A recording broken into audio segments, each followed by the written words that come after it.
It's time once again for an all-new episode of View the Right Thing. This week, Wes and Steve kick things off by discussing the Oscar winner, All About Eve. Fasten your seatbelts. It's going to be a bumpy night. Round 2 has the boys going toe-to-toe with Billy Wilder's classic crime noir, Double Indemnity. There's something wrong with the Dietrichson case. Why, because he didn't file a claim? Maybe he just didn't have time. Maybe he just didn't know that he was insured. We now interrupt Wes and Steve's mani-pedi appointment to bring you this installment of View the Right Thing. Let's all go to the lobby. Let's all go to the lobby. Let's all go to the lobby to get ourselves a treat. Hey everybody, it's another episode of Indiana Jones. Come on. View the Right Thing. View the Right Thing, starring Wes Weizenhofer and Steve Moulton. Yeah. I bet Dwayne already said that in the fun introduction. Probably. Yeah. Yeah, he's pretty on top of things. Sweet. Love those intros. So, what did we watch this week, Wes? It's been a couple weeks. We watched All About Eve. Oh, yes. And we watched Double Indemnity. Double Indemnity and All About Eve. Not All About Steve. Totally different movie. Yeah. Almost 100% different. But still about actors. And you're an actor. Is All About Steve about actors? I mean... let's not go into All About Steve. Okay, It's been covered. Fair enough. So we'll do this podcast. It's pretty much run-of-the-mill. And then at the end, we're going to draw 2 new movies, and they will be our October films. Yeah, that's right. And we'll watch 4 special movies for October. Yeah, so we'll draw the first 2 at the end of the podcast. Yes. And, yeah, in October we'll have some surprises. Maybe a special guest interview or something. We'll see. We'll see how things go. Have you been to the movies lately? I have been to the movie theater lately. I have not seen a film in the theater. I saw... You? I know. I saw Doctor Who in the theater. Oh, yeah. This I really shouldn't get into because it's not a TV podcast. We said we weren't going to talk about TV. This is not a TV But podcast. it was Doctor Who in 3D, and I had a lot of fun. And was very happy with the episodes we watched. All right. The opening is super cool in 3D. You and Daniel didn't go see a movie yesterday? We did not go see a movie yesterday. Oh. We watched a movie here at the house. Oh, what'd you watch? We watched Biloxi Blues, one of my favorite Matthew Broderick, Christopher Walken movies. It's based on a play by Neil Simon. Yeah, the story of good old Eugene Morris Jerome. Morris Jerome. So the last name is Jerome? Yeah, last name is Jerome. I see. So, so he had never seen that film, and I had been wanting to show it to him for quite a while. I showed him Brighton Beach Memoirs, which is the first part of that trilogy. Yeah. Like a month or 2 ago. Wait, what's the third part? So the third part, it's a trilogy of plays. Right. I don't know if the third play has ever been made into a movie. That's something I should look up. So you got Brighton Beach Memoirs, about growing up in Brighton Beach. Mm-hmm. Biloxi Blues, about joining the military. Yep.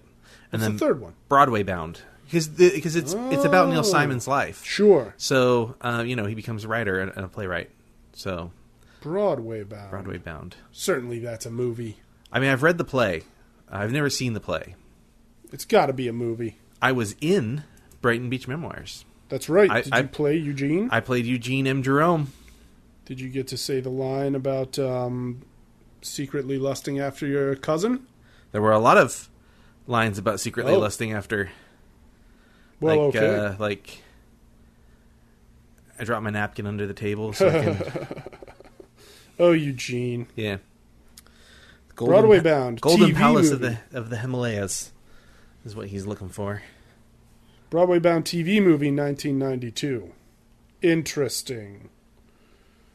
Eugene and Stanley Jerome looked like Corey Parker of the movie How I Got Into College, played Eugene, and Anne Bancroft played Kate Jerome. Okay. Anyway, we're not here to talk about that. We didn't watch it yet. What were you going to say? Oh, I have no idea what I was going to say just now. So... I went to a movie. Yeah, what'd you go see? I saw Legend, starring Tom Hardy. And Emily Tom Hardy. Browning and Tom Hardy. Yeah. As the twin mafiosos the legendary Cray brothers of London, England. And it was pretty cool. I would like to see that. I've got to admit, Emily Browning was good, but sometimes I got a little more excited about seeing either of the Cray brothers with their really sexy car, more so than I did when Tom Hardy as Reggie Cray would be courting his girlfriend/wife, Frances. The cars were great, 60s England cars, pretty sexy stuff. Mm-hmm. The movie's good. It's funny. It's extremely violent a few times. And it's a pretty cool story. I had never seen the early 90s movie about the Krays called The Krays, starring the dude from Spandau Ballet, who was also in Embrace of the Vampire with, what's her name, Alyssa Milano. I have not seen any of those films. Embrace of the Vampire. You've seen Embrace of the Vampire. Never seen Embrace of the Vampire. Don't know anything about it. What year did you turn 15 years old? Don't ask me questions like that. All right. Well, my point is, if you 93? if you were a teenager anywhere in the 90s, you've seen Embrace of the Vampire. If you were a male teenager in the 90s, I haven't seen Embrace of the Vampire. Well, we won't go into it. We don't need to watch it. That's for sure. we should add it to the bucket. Apparently, no, we should not. All right, but maybe we'll have a separate bucket for teenage lust for horny teenager movies. We don't need to do that at all. We don't need to do that at all. Alyssa Milano, huh? Alyssa Milano, Charlotte Lewis, and so it's like a from Spandau Ballet. It's like a sexy movie. Yeah, it's like she's a college student. She meets a vampire. She meets a vampire, and let me tell you, he meets her. Whoa! So it's kind of part of the age of like Poison Ivy. Yeah, around there. You know, she was trying to break away from being Samantha Maselli and that sort of thing. Yeah. And some very artfully done scenes take place. All right. Some of which don't involve shirts, I guess you could say. Okay. That seems to be the most PG way to say it. Okay. Let's talk about some movies, some other movies. Some movies, probably the two that we watched. Actually, before we do that, oh yes, let me say one other thing.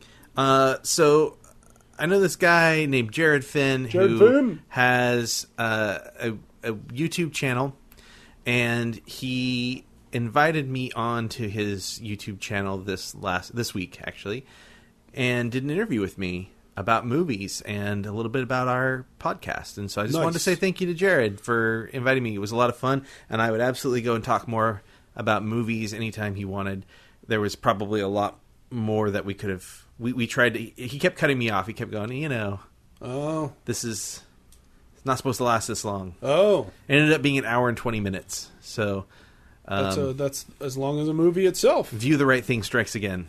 Yeah. So, yeah. But anyways, thank you to Jared. Thanks, Jared. So, appreciate it. Check that out. It's on YouTube. Creative Corner. Look for Creative Corner with Jared Finn. Finn with two N's. Finn with two N's. JARROD FINN. I'll see about putting maybe a...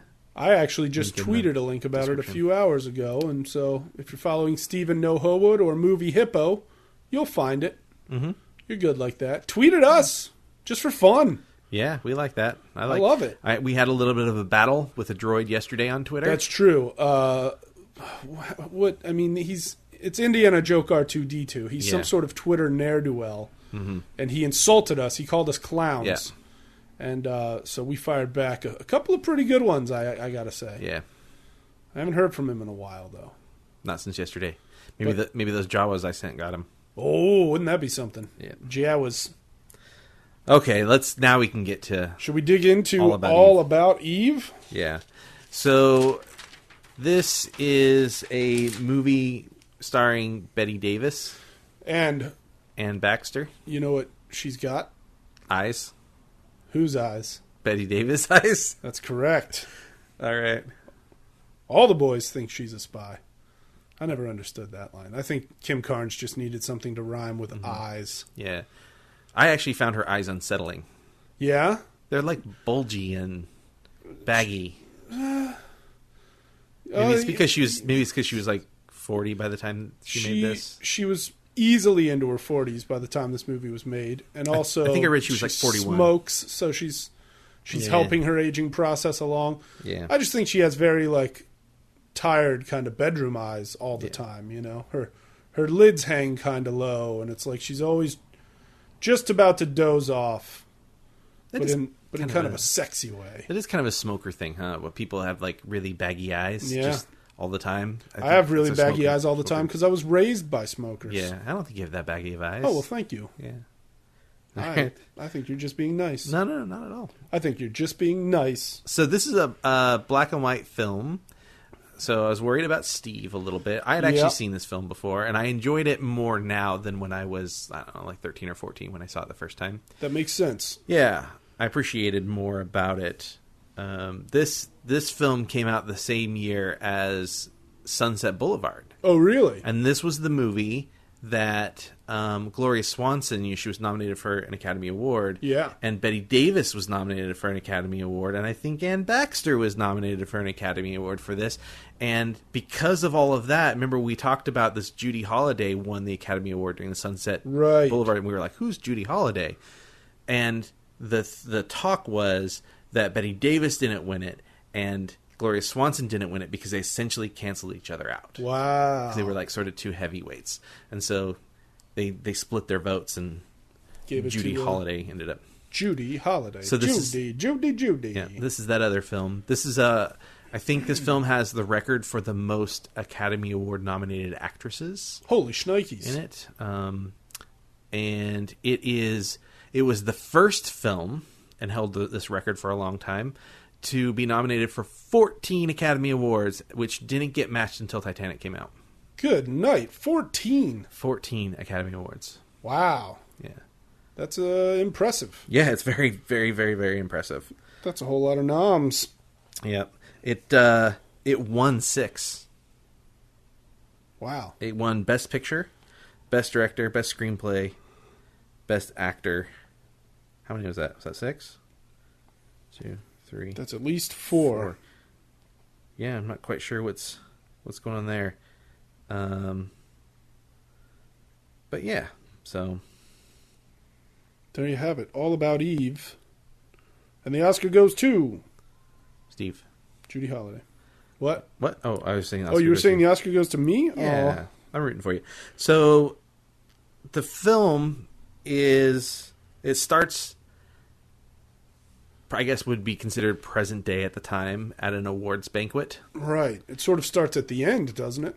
Starts at the end of the movie, but it would be present day, and then the movie's told in flashback because we get a narration from Addison, who is this theater critic. Yes. And the theater critic. He's kind of like he struck me kind of as a Perez Hilton. Oh, really? That's sort of like the modern day equivalent because he dealt in gossip as well as reviews. So yeah, he's got dirt on everyone. Yeah, and he could kind of make or break people like careers. So there's this award going on, this award ceremony. They're giving away this achievement for actress, and it's going to Eve Harrington. Eve Harrington. Played by Ann Baxter. Who we don't initially see in the opening scene. She's certainly obscured, but we get to see Margot, played by Bette Davis. We get to see Bill, who is Margot's boyfriend throughout most of the film. We get to see the writer who wrote the play and that man's wife and so on, and they have awards at their table in front of them. Right. And Addison is talking about how this the story that he's about to launch into is about Margot and all these other people, but really it's really all about Eve. Right. Because Eve is most certainly the... What would you call her? The catalyst? She's certainly a catalyst. The puppet master, almost? Yeah.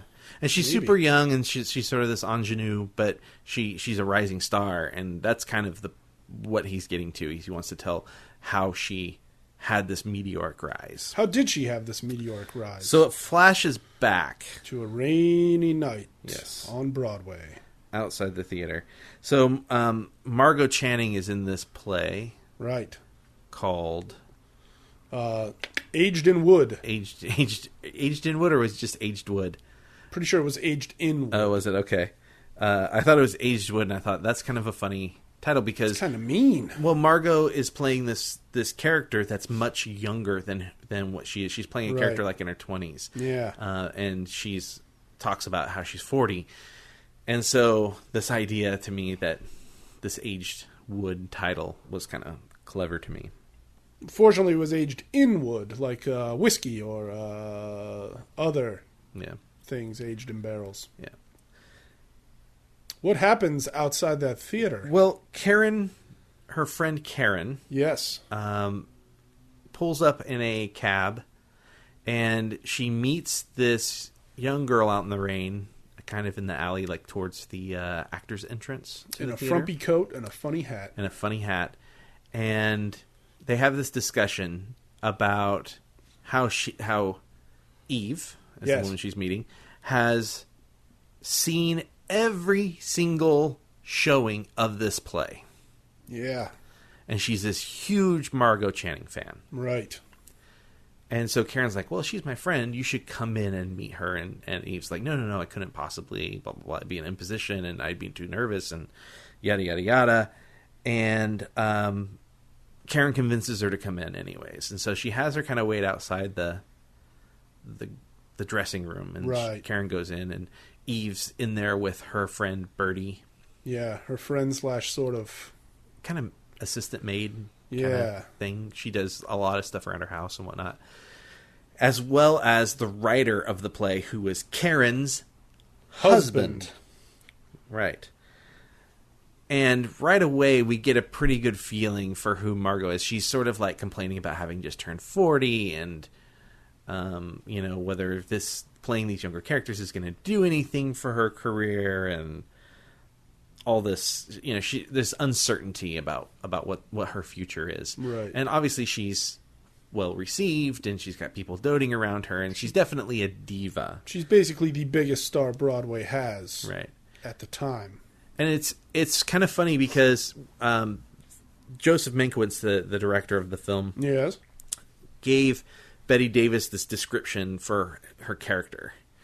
And she has this mink coat that she wears throughout the thing, the show, the movie. And he tells her that Margot treats the mink coat like a poncho. When you think about that, especially for like how expensive that stuff was back then, that gives you a really good feeling of sort of how this woman carries herself. Yeah. And how she treats other people around her as well. Which is somewhat unkind. Yeah. So eventually they bring Eve in, and Margot sort of recognizes her because she sees her outside all the time. And they sort of begin this like doting fan / celebrity relationship. Yeah. And eventually comes Eve's boyfriend. Is he your boyfriend or a husband? Boyfriend. He is only her boyfriend. He is only a boyfriend because later he asks her to marry him again. Right. But we'll get to that. Man, I'm having a hard time like just going through this plot line. It's just rush. Who cares what we skip? Who cares what we say? The movie's been around twice as long as we've been here. Mm-hmm. Chances are, if you're listening, you watched it. Let's just have fun with it, baby. Yeah. So Margot is on her last theatrical tour, and that's kind of what where Eve kind of comes into this. She says she sees the play in San Francisco and followed her to New York. She didn't really have any money or really a place to stay, right? And she's just dealing with. She gets by. Basically, they're like, well, how can you afford to come see every show? And she's like, I manage because it's important to me. She says something about standing room tickets. Yeah.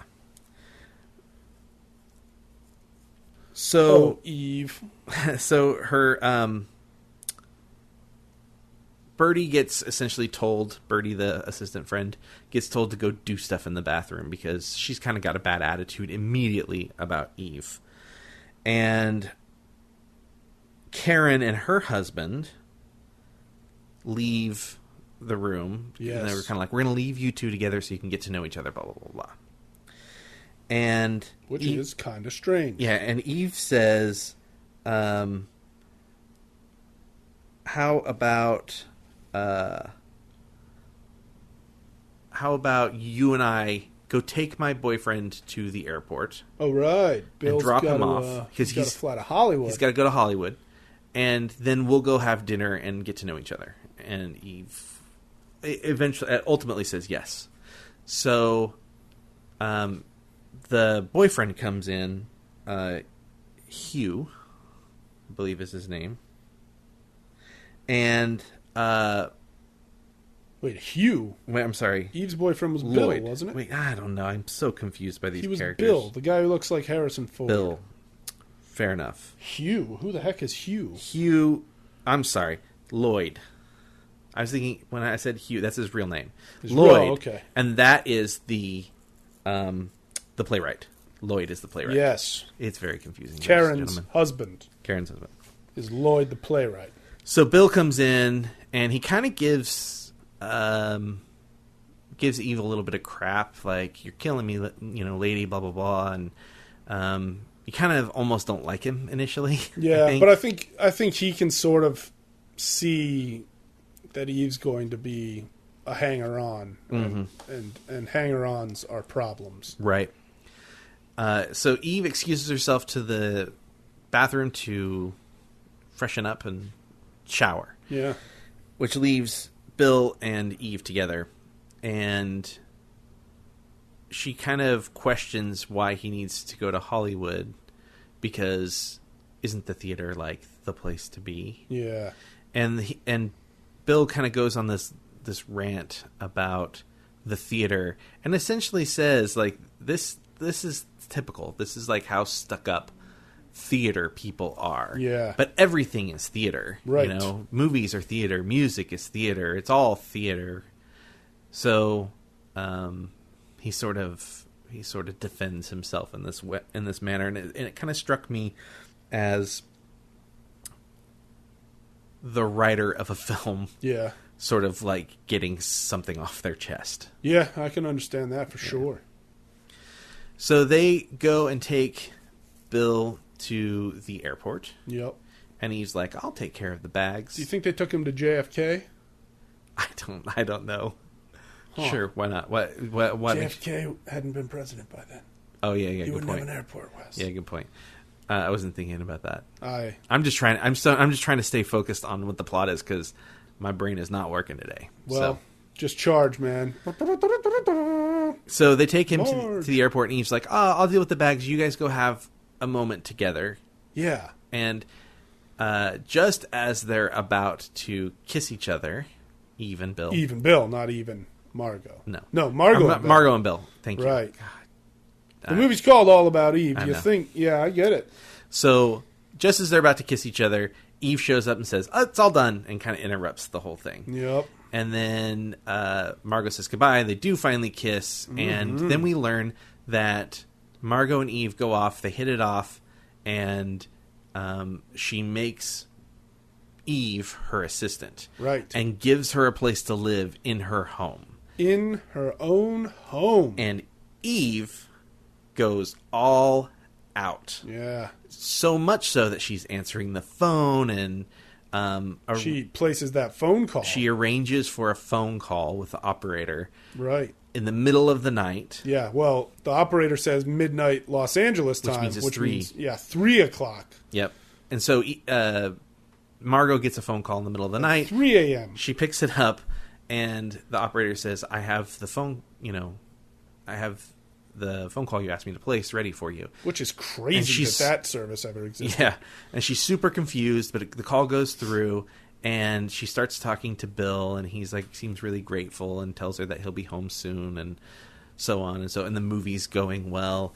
And then it dawns on her. He's like, say it for me. And she's like, say what? And he's like, you know what I want you to say. Say it. And then she realizes, it's your birthday. Happy birthday. Oh, yeah. So she finds out that Eve had set this up, but whoops, Eve forgot to tell her Yeah. that this is going on. Meanwhile, Birdie is becoming more and more skeptical.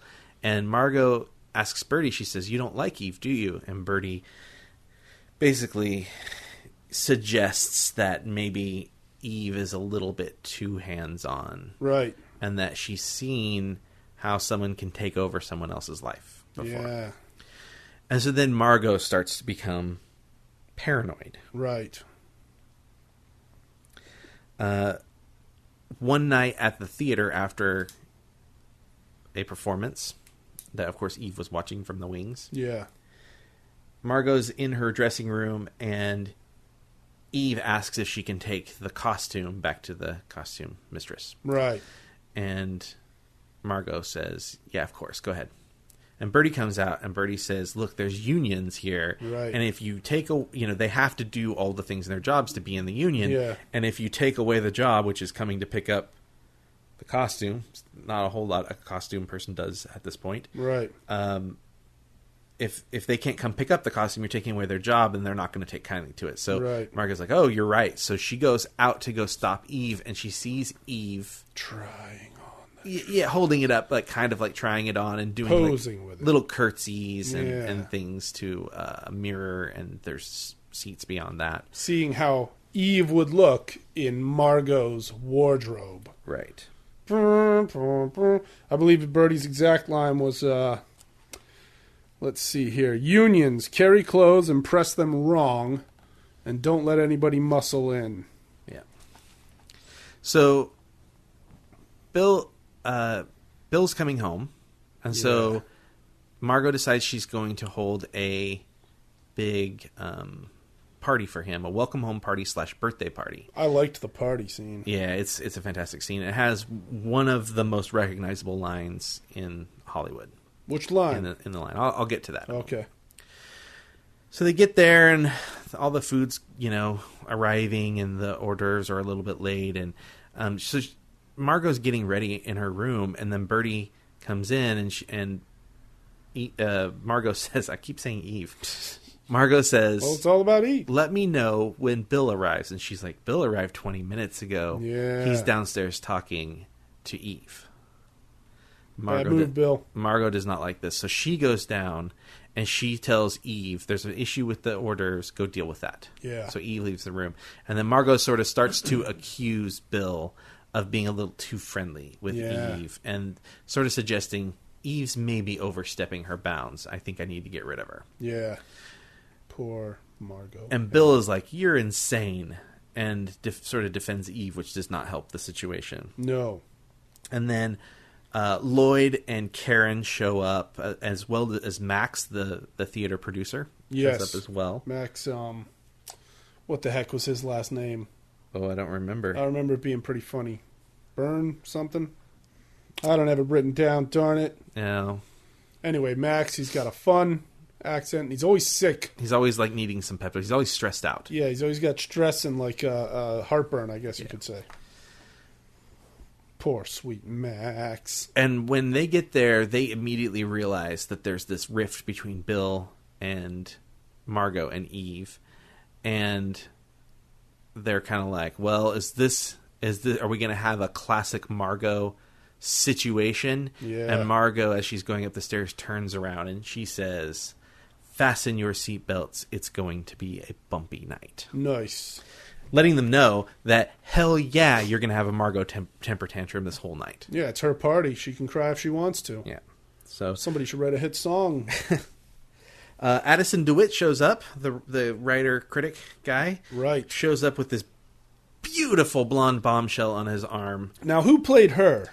A very young Marilyn Monroe in one of her first roles, maybe her first role. I don't think it was her screen. first. Well, she's got other credits as like an extra and stuff. Yeah. And it's a little hard to tell what she might have been an extra in. I think this but might have been like her first like speaking maybe. character role. Like she had a character name, but it's one of her first, if not her first. Yeah, and certainly early. She's never looked better than in this film. I've never been a huge Marilyn Monroe fan, but when she shows up in this movie, I'm like, well, sure. Yeah. Because it's like when she is on screen, her face is the only thing you want to look at. Absolutely. It's crazy. 100% true.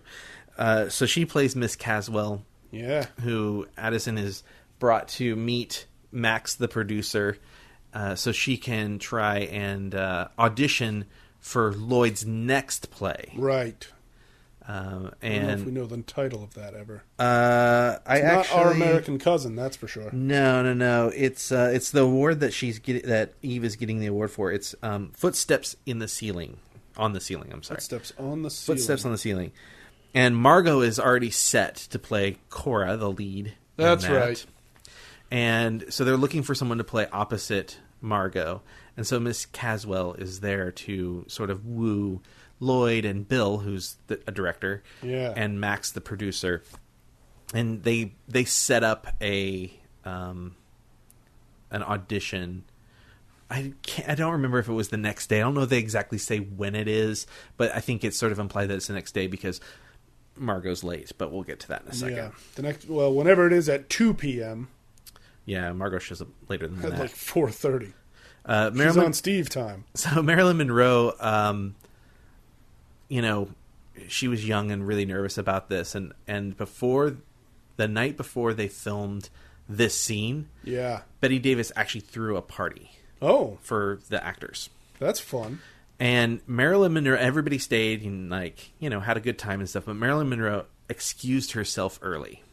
From the actual party. Oh. And I think it seems like in interviews that I've read that didn't sit very well with the actors. Whoa. But they kind of understood it at the same time. They were like, Bette Davis can sort of just plow through that scene. It's an important scene and has its heavy moments, but she can just do it because she's a veteran. Whereas Marilyn Monroe is working with all of these veterans and she's never really done anything. So for her to go home and work on it was fine. And then they get to shoot it the next day and Marilyn Monroe can't remember any of her lines. Ooh. Yeah, so it did not go hurts. so well. But she does have some fairly funny moments in Even there. if she doesn't, I don't care. I want to watch only that scene. Yeah, over and over again. Well, it's funny because she's like there to sort of wow, and her character is just a little bit bored because there's this other chaos going on at the same time. So, the people are outside in the hallway again. Party, welcome people. So the next day, the audition's supposed to happen. Yeah. Oh, I think we're missing one or two things. I don't think we are between the party and the audition. We are. So here's a couple things that have happened. Yeah. Eve convinces Karen, the best friend of Margot. Yeah. Hey, Margot's understudy is pregnant and has to leave, and you have to find a new understudy. Oh yeah. And essentially convinces Karen to get Lloyd to give her the role of the understudy, which also doesn't sit well with Margot. Right.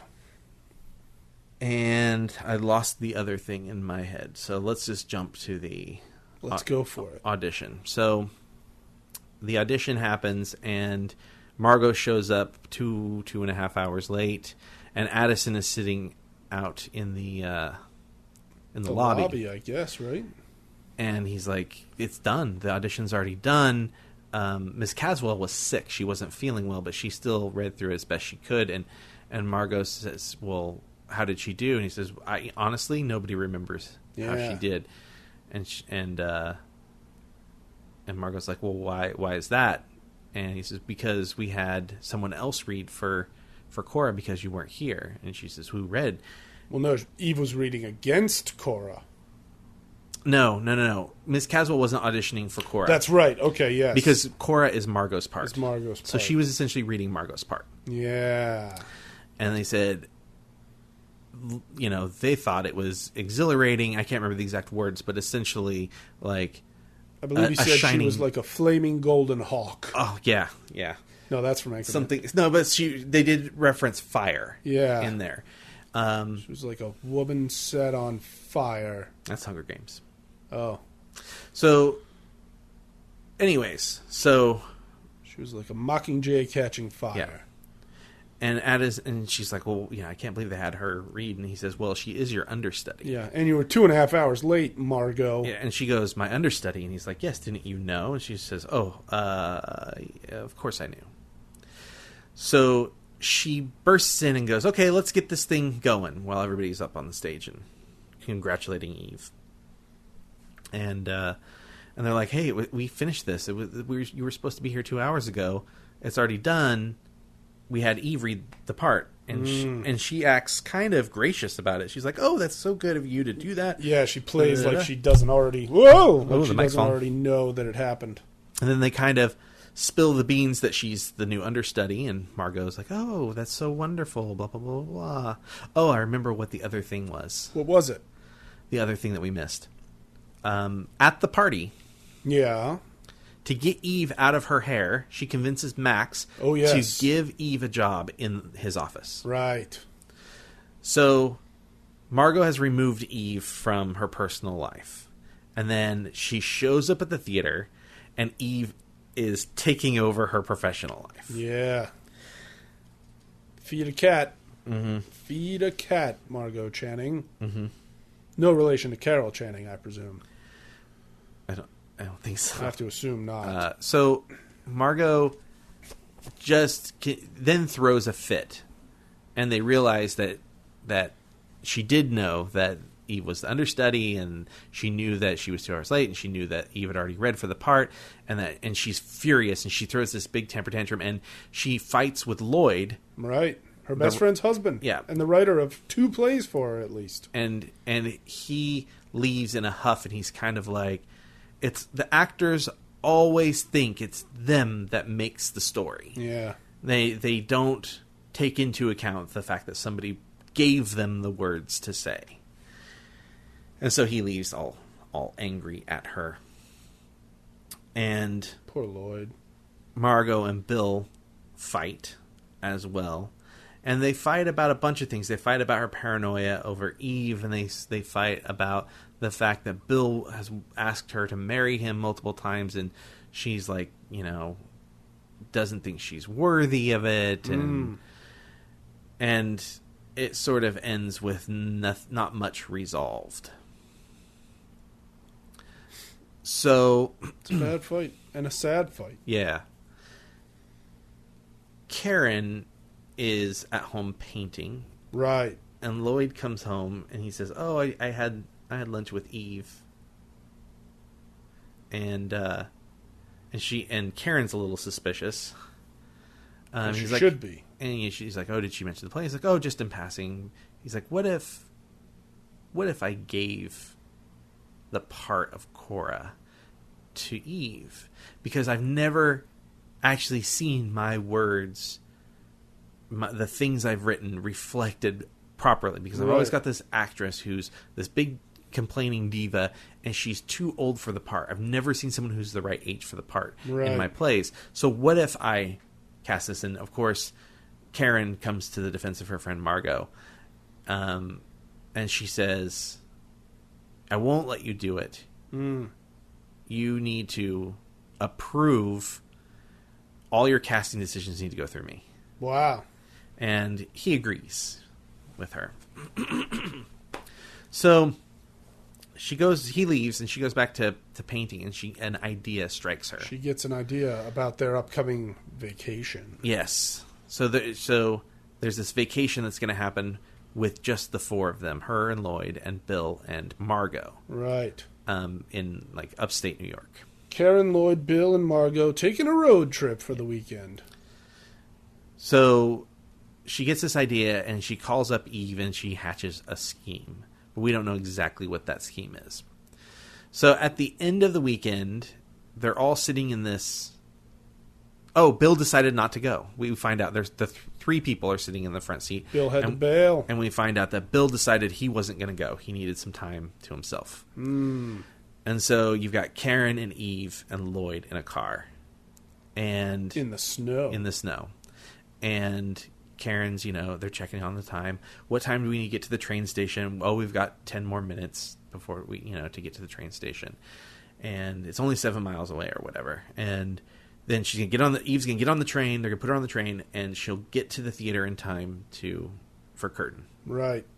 Which you don't take a vacation when you have to be, get back the day before you're supposed to start back to your job. So they're on the way, and all of a sudden the car sputters and stops. Uh-oh. They're out of gas. And Lloyd's like, was this out of gas earlier? Like, you took the car out, shopping for stuff? And Karen's like, I have no idea what's going on, blah, blah, blah.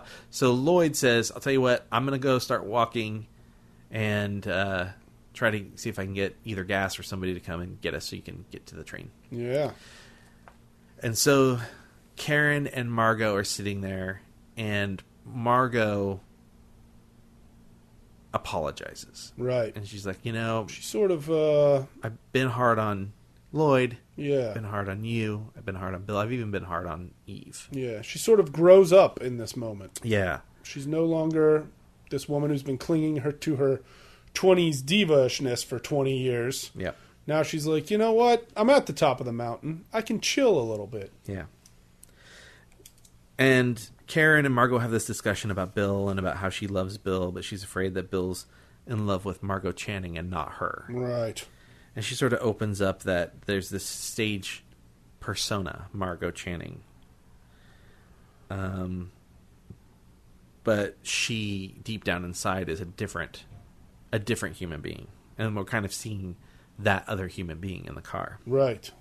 And she says he's fought with the Margot Channing that he loves. He's worked with her. He's loved her. But 10 years from now, when I'm not that Margot Channing anymore, and that Margot Channing will no longer exist, right? What's left? And the interesting thing is, the guy who plays Bill, the guy who looks like Harrison Ford, okay, and Bette Davis, yeah, got married after this. Oh, really? And they lasted 10 years. And then they got a divorce. They actually adopted a daughter after they got married and named her Margot. Margot Davis, or whatever his last name was. Merrill. I don't know what name she took. Margot Merrill. They got divorced almost exactly 10 years to the day. That's crazy. When they got married. Yeah. So it was kind of an interesting moment. Wow. So Margot's telling Karen all of this stuff. Yeah. And then we start to see things soak in on Karen, that maybe she didn't need the swift kick in the pants that I thought she needed. Right. And she tells Margot, I'm sorry for this. And Margot's like, this isn't your fault. You don't have anything to apologize for. It is what it is. It's weather. And Margot misses the performance. Yep. And who goes on? In Eve Harrington. And what happens? Understudy. She's beloved, and she basically brings down the house, and everybody talks about how this is such a different performance, and welcome to Broadway, Eve. Right. We find out that you usurping hosebag. So Eve knew that this was going to happen. Yeah. And so she invited all of the critics in the city to attend the performance, including Addison DeWitt. And Addison shows up, and he's going backstage to go and have a conversation with her. And he sees Bill in the dressing room with her. Yep. And Eve tries to seduce Bill and get him to leave Margot. And Bill, hooray, Bill, wants nothing of it. Right. And he leaves Eve alone in the dressing room. And Eve kind of starts knocking things over, and she tries to pull her wig apart, and she has a tantrum. And so Addison comes in, and he basically tells her, I can help you. I can help you out. I can make you a star right now, because Margot's coming back. Right. It's not like Margot's gone forever. Nope. So Addison writes this praise/scathing article about how great Eve is and how Margot has kind of come and gone. Yeah. She's seen the best of her years, and she's peaked and she's done for. Ooh, that hurts. And so Eve contacts Karen, and she contacts Lloyd and Bill, and tries to contact Margot, and nobody really wants to have anything to do with Eve. They don't want to talk to her because they know that she's behind this. There's no coincidence that every critic was there on the same night. Right. So everybody sort of tries to ignore her. She apologizes to Lloyd, and Lloyd is kind of halfway, maybe she means it. So to kind of get over all of this stuff, Margot invites Karen and Lloyd to meet her and Bill at this restaurant, the Cub Room. Yes, which is a funny name for a restaurant. Yeah, and they're kind of like, Margot's going to go to the Cub Room. That seems like she's not a people person. She doesn't really want to be out in public. Yeah. So they show up there, and Margot and Bill let them know that they're going to be married and they're going to go to the courthouse and all this stuff. And going to the courthouse. A waiter shows up with a note for Karen, and Karen opens it up, and it says, "Please, I have to speak to you. Please come to the women's room." Yeah. And Karen shows it to everyone, and everyone convinces Karen to go and talk to Eve because they want to know what Eve could possibly have to say. Yeah, what's her game now? And as Karen starts heading towards the women's room, she sees Addison there. Yes. Sitting at a table. And he sort of raises a glass to her. She makes a snide comment to him. So she goes up and she goes up some stairs, and it's the women's room apparently is a waiting room with couches and stuff. Yeah. So I got the feeling it was a powder room, strictly in the sense of this is where women come to adjust their clothing and there was probably a bathroom off. Yeah, a water closet or something right. off screen, but this other room had couches and tables and stuff. It's a party unto itself. Yeah, so ladies only party. So she convinces Karen to sit down, and she says, "I want you to tell Lloyd to give the part of Cora to me, to forget Margot." Yes. I almost said Eve again. You're I'm almost struggling. There. You're almost struggling there. with. I almost said Eve again. So to forget Margot and to give the part of Cora to her, and of course Karen's like, "No way, you're crazy. You're a lunatic. You're a delusional young ingenue." Right. A delusional. And E says, "So here's the deal. I've got Addison on my side. Yeah. And we're going to let everybody know that you were in on this whole car running out of gas thing. Yup. And your relationship with Margot will be dunsies." So best friends. Yeah. So Karen is kind of unsure what she's really going to do, but ultimately I think she decides that she's going to help Eve. She doesn't know how she's going to do it. Yeah. Maybe perhaps convince... Eve suggests convince her to go on tour with Aged in Wood. Oh, right. And then she won't be able to do the part. Yeah. So Karen goes back downstairs, and she sits back down at the table, and she's kind of like, oh, she didn't really say much of anything at all. And then Margot says, "There's another thing I wanted to talk to you about." What could it be? "I don't want to play Cora." What? And she's like, "I know you had your heart set on it, so I'll do anything you need. If you want me to go on tour more with this show, fine, but I just don't think I can do it." And Karen just kind of loses it and laughs, and because she doesn't really have to do anything. Yeah. Yeah. She just got out of jail free. Yeah. Friend jail. So Eve gets the role of Cora. And she uses Addison to sort of get her meetings with other people. But other people don't really seem to have much of an interest in her at this point, because she was an understudy who did one performance. So one terrific performance. Yes, but it's still only one. It could be a fluke. So this footsteps on the ceiling could be a big deal for her. Yeah. So they're going to open the play in Connecticut, and Lloyd, in the middle of the night, Karen picks up the phone, and Lloyd's like, "Who is it?" And she's like, "It's for you." And he picks up the phone, and it's Eve's a woman that lives in the same building as Eve. Yes. And says, Eve, something terrible has happened. She's crying. Nobody can get her to answer anymore. Can you please? I remember seeing you with her one time. Right. Please come over. And he's like, I'm on my way. So he leaves. So then we go to Connecticut for the opening of the play. And Eve's got this like suite, like this beautiful room, and with, you know, a bar and whatnot. And Addison comes up, and she tells Addison that Lloyd is going to leave Karen, that they've fallen madly in love, and that he spent the evening with her before they came out here, and Karen has no idea, but after the play opens, they're going to run away together and get married. And Addison is like, no, I don't think that's really what's going on. And he then reveals to her that he's been doing digging, and he completely unravels her scheme. And there's, you know, one of the things is she said she went to the Schubert Theater in San Francisco. San Francisco doesn't have a Schubert Theater. She's a liar. He did digging into her background and found her real name. And found out that she was given some shut up money. Yeah. And told to leave town, and that's how she's made it to New York. $500, and I think that was it.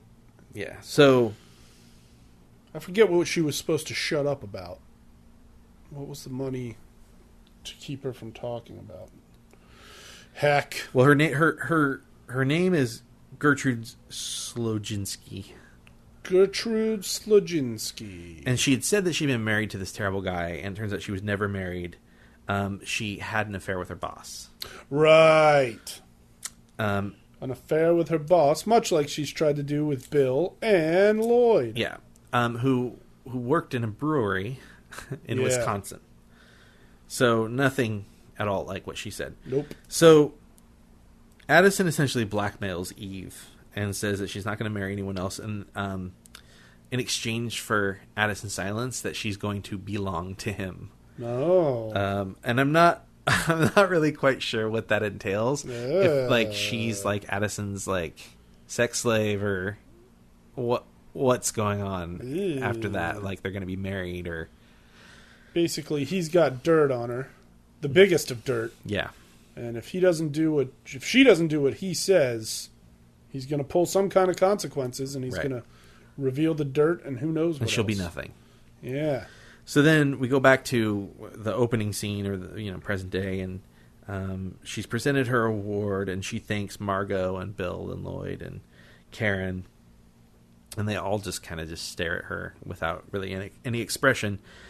And after the ceremony, Addison, comes to talk to her, and he's like, we have to go to this party, and she's like, I'm not going to the party. I don't feel well. I'm going to go back to my apartment.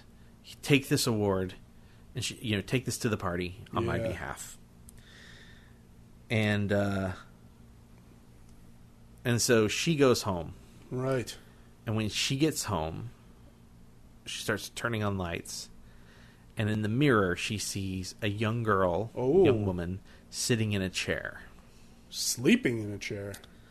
And the girl wakes up, and she starts telling her how much she loves Eve Harrington, and how she's the biggest fan, and she's in high school, and she's the president of the Eve Harrington fan club. Yeah. Her name is Phoebe. I think they even allude to the idea that it's not really Phoebe. Right. And he's like, you got to get out of here. I've got to pack.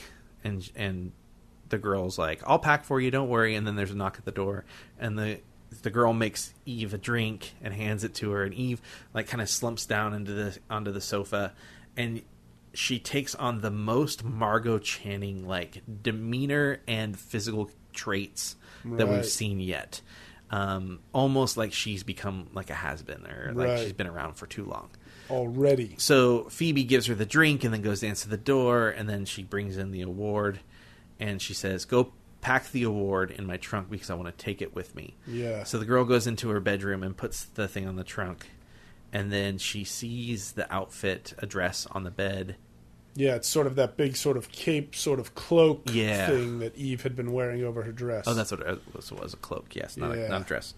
And she picks it up and puts it on and starts kind of parading in front of the mirror. Yeah, and then it's like a 3-angled mirror, so then when the camera's tight in, we can see like 1,000 reflections of her. Yep. And But then- also, isn't it Addison that brings back the trophy?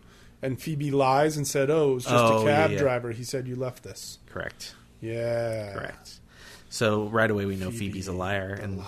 And yeah, I really like that moment with all the reflections. I did too, because Phoebe was hot. Well, and she... Barbara Bates. A woman full of multiple traits and personalities, I think is... Yeah. I mean, that's kind of what Eve was, right? Sort of... Not really Guess so. multiple personality, but it was... She was definitely playing a lot of different angles. She was the poor, sweet kid who ran away to New York. She was the conniving, adulterous usurper. She was the understudy who's just sort of, "Oh, I'm just along for this ride now." But she always played this sort of like humble thing, like Right. Like, oh no, I wasn't that good. You know? Yeah. So that was all about Eve. That was all about Eve. Yeah, I really like the movie more now than when I saw it. Like I said, I saw it the first time. Yeah. I thought it was interesting that it really felt like it was shot like a play. Like it's all Yeah. about the theater and how everybody and everything that's important is kind of turned toward the camera in a way that wouldn't really make sense Right. in real life. You don't normally see that on film. The fact that you could see Karen painting and see what she was painting at the same Yeah. time is like a really good example of that. Yeah, like she was basically sitting 3/4 away from the easel, and the easel was also 3/4 away from her, Yeah, making up for 2.5 quarters away from each other. right. Wait, what? I know what you There meant. aren't that many quarters. You knew what I meant. I mean, The I knew what math you is meant. all over the place on this movie. Man, my brain is just fried. It's all right, because I'm going to lead the discussion on Double Indemnity. Well, before we get to that, though, Yeah? I did want to say a couple other things about All About Eve that I kind of struck me, and it kind of goes a little bit with Double Indemnity. Well, let me start with this first. Do you know that Betty Davis was the first woman elected president of the Academy I did of not know Motion that. Pictures, Arts, and Sciences? Maybe that's why all the guys think she's a spy. In 1942, Yeah? she resigned Why? because she wanted to open the Oscars up to the public. Oh. And sell tickets to it, and then donate all of the money to British war relief efforts. And they were like, nope. So she resigned, and then Daryl Zanuck, the director of this film, Yeah. said she's never going to work in Hollywood again. Wow. 8 years later, he signs her to play Margot. Oh, all right. Yeah, it's really interesting. Very interesting. But the thing that I thought was kind of interesting that sort of got a similarity to Double Indemnity. Don't give anything away yet. I won't. I'll try not to give too much away. Maybe bring this up after Double Indemnity. Well, we know that Double Indemnity is a film. Okay, I'll bring it up after. There you go. How about that? Because we know it's a film noir. I mean, yeah, it's a film noir. It's a detective-y story without really a detective involved. I'm so glad that you're leading this one right now. I love this podcast, and I love watching these movies, and I love talking about them. But for, I don't know, whatever reason today, my brain is just not clicking. So Well, I appreciate Have you had enough cocaine? I have not had enough cocaine. But my point is, Steve, I love you. I appreciate you. I'm glad you're on this ride with me. Oh, I should point Thank out. you very much. Well, thank you very much, and I like this ride. I should point out the coffee countdown for All About Eve. I'm pretty sure my first doze off happened within about the first half hour, but I forgot to write it down. It was a very quick fall asleep, wake up kind of moment. Yeah. But then at about an hour and 50 minutes into the movie, I did indeed fall asleep. So right towards the end. I believe the movie's just a shade over 2 hours. I fell asleep somewhere around 20 minutes from the end. I know I nosed off. I dotted off. I nodded off pretty severely. So, All About Eve. Drink some coffee because there's a lot of long scenes. Double Indemnity. Let's go to Double Indemnity. Double Indemnity, I'll tell you right now. Let's do it. 0 coffee countdown. I was awake through the whole thing. I was loaded up on Chinese food. I did have 1 cup of coffee before I came, and I had that iced tea with ginseng in it.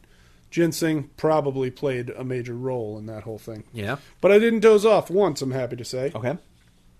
Double Indemnity, 1944. I always thought this movie was directed by Alfred Hitchcock because I'd only ever really heard about it. This was my first time ever seeing it. Me too. My first time seeing it. Turns out this movie's directed by Billy Wilder and written by him. Good old Billy Wilder. Yeah. And this is our fourth movie that we've done directed by Billy Wilder. It is our fourth one that we've done. I think so. Or- Wait, Sunset Boulevard. Yeah. The Apartment. Yeah. This. Yeah. That's three. So our third. Yeah, as far as I know. But we do know there's a fourth movie floating around in the bucket somewhere. Yes, so we will have another Billy Wilder movie eventually. At least one more Billy Wilder film. Someday.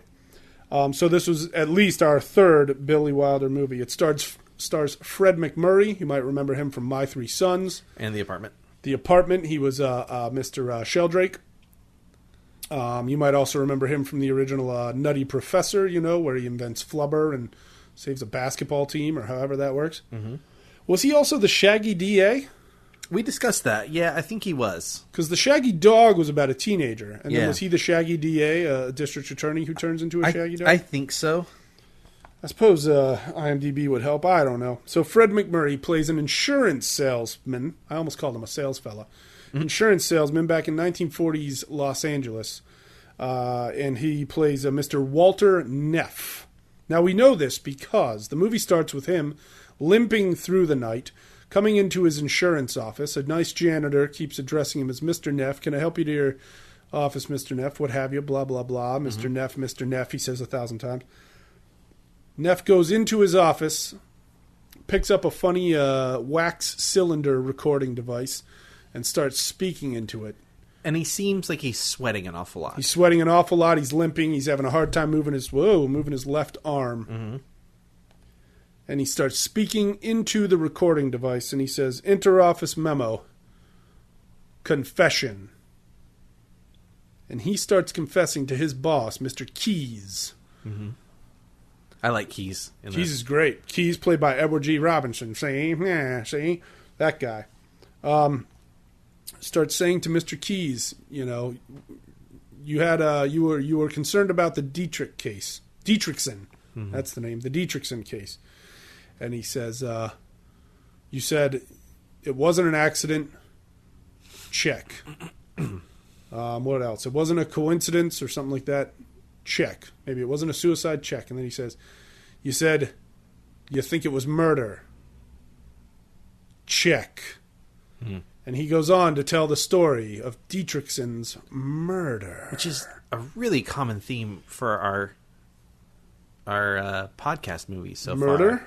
No, murder's been in there, but... or movies that start at the end and then flash back to the beginning. Sophie's Choice had a narrator. Yeah. Sunset Boulevard had a narrator. Oh, sure. This had a narrator. All About Eve had a narrator. Did The Apartment have a narrator? I feel like it did not.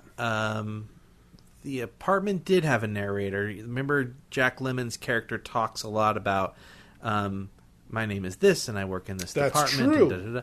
And even into some small degree, Career Opportunities has a narrator. We hear inner monologues from. Well, I guess they're not inner monologues necessarily. It opens with a monologue. Yeah, but he's not really telling. He's not telling that story. But don't we hear them? Don't we hear it again? Like when he sees Josie for the first time and stuff. Don't we hear it? We don't? Oh, okay. I've already forgotten Career Opportunities, ladies and gentlemen. Whoa. Well, hey, that's a perfect excuse to watch it again. Yeah, maybe one day. I'll watch it today if you dare me. All right, so here is Neff. He's injured somehow. He's recording this confession, and he wants to talk about Dietrichson's murder. And right there in the scene, we go on, and he's still saying stuff. And then he says, "The truth is, Keyes, I killed Dietrichson."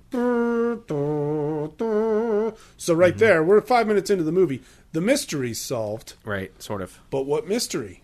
Why is this a mystery in the first place? Mm-hmm.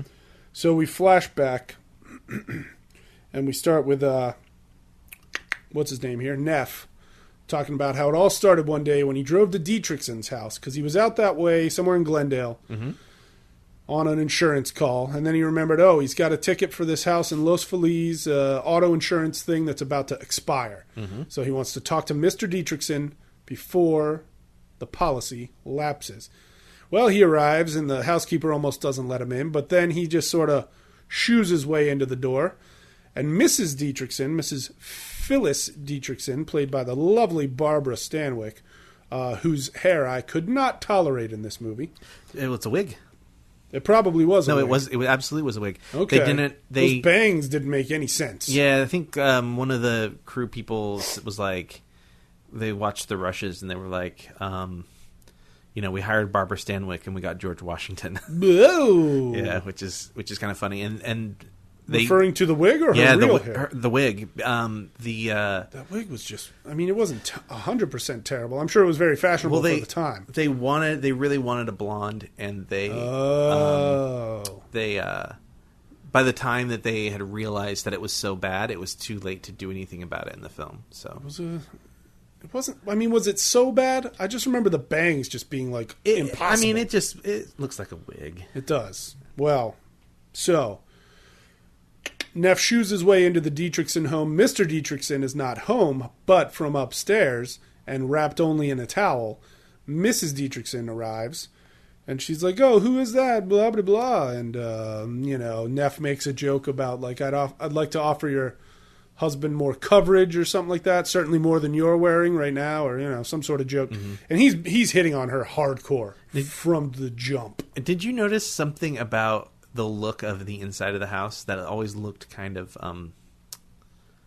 ethereal? Isn't quite right. Isn't quite the right word, but like hazy, like this like perfect thing for this woman, for a woman. Like if you want to shoot a woman on film, like it's kind of nice to have sort of like a little bit of a haze going on. I don't think I noticed that. Yeah, so I guess they mixed in, so they had like smoke. All right. Which you often do in film. He even comments about how the place still was like stuffed with last night's cigar smoke. Right. So they had the smoke mixed with silver dust. Ooh. To kind of give it this. So they all got to breathe silver dust. Yeah, apparently. Floating around in the air. I'm sure that wasn't good for them, but I bet it was not. I'm shouting, aren't I? All right, so Mrs. Dietrichson's like, let me get dressed. I'll come down. We'll talk. She comes down to talk about policies with him, and he's just 100% like throwing it at her. Like, yo, your husband ain't home anytime soon. You and I should get it on. He's using much more colorful language than that. Yeah. He's being downright, film noir, like poetic about it. Like he's just using all these euphemisms and this and that.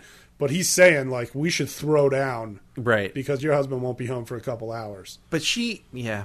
And she's not exactly turning him down. Oh, no, she's not turning him down. She's just sort of very playfully... But she like, moves really close to him. Yeah. And, like, I think she sends him signals. That sure. That gets him riled up in but the first place. place. Verbally, she sort of playfully swats everything away. Right.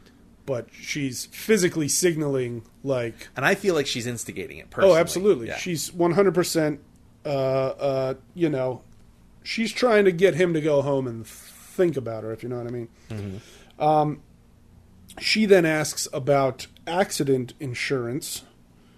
And, that right there should be a bit of a red flag.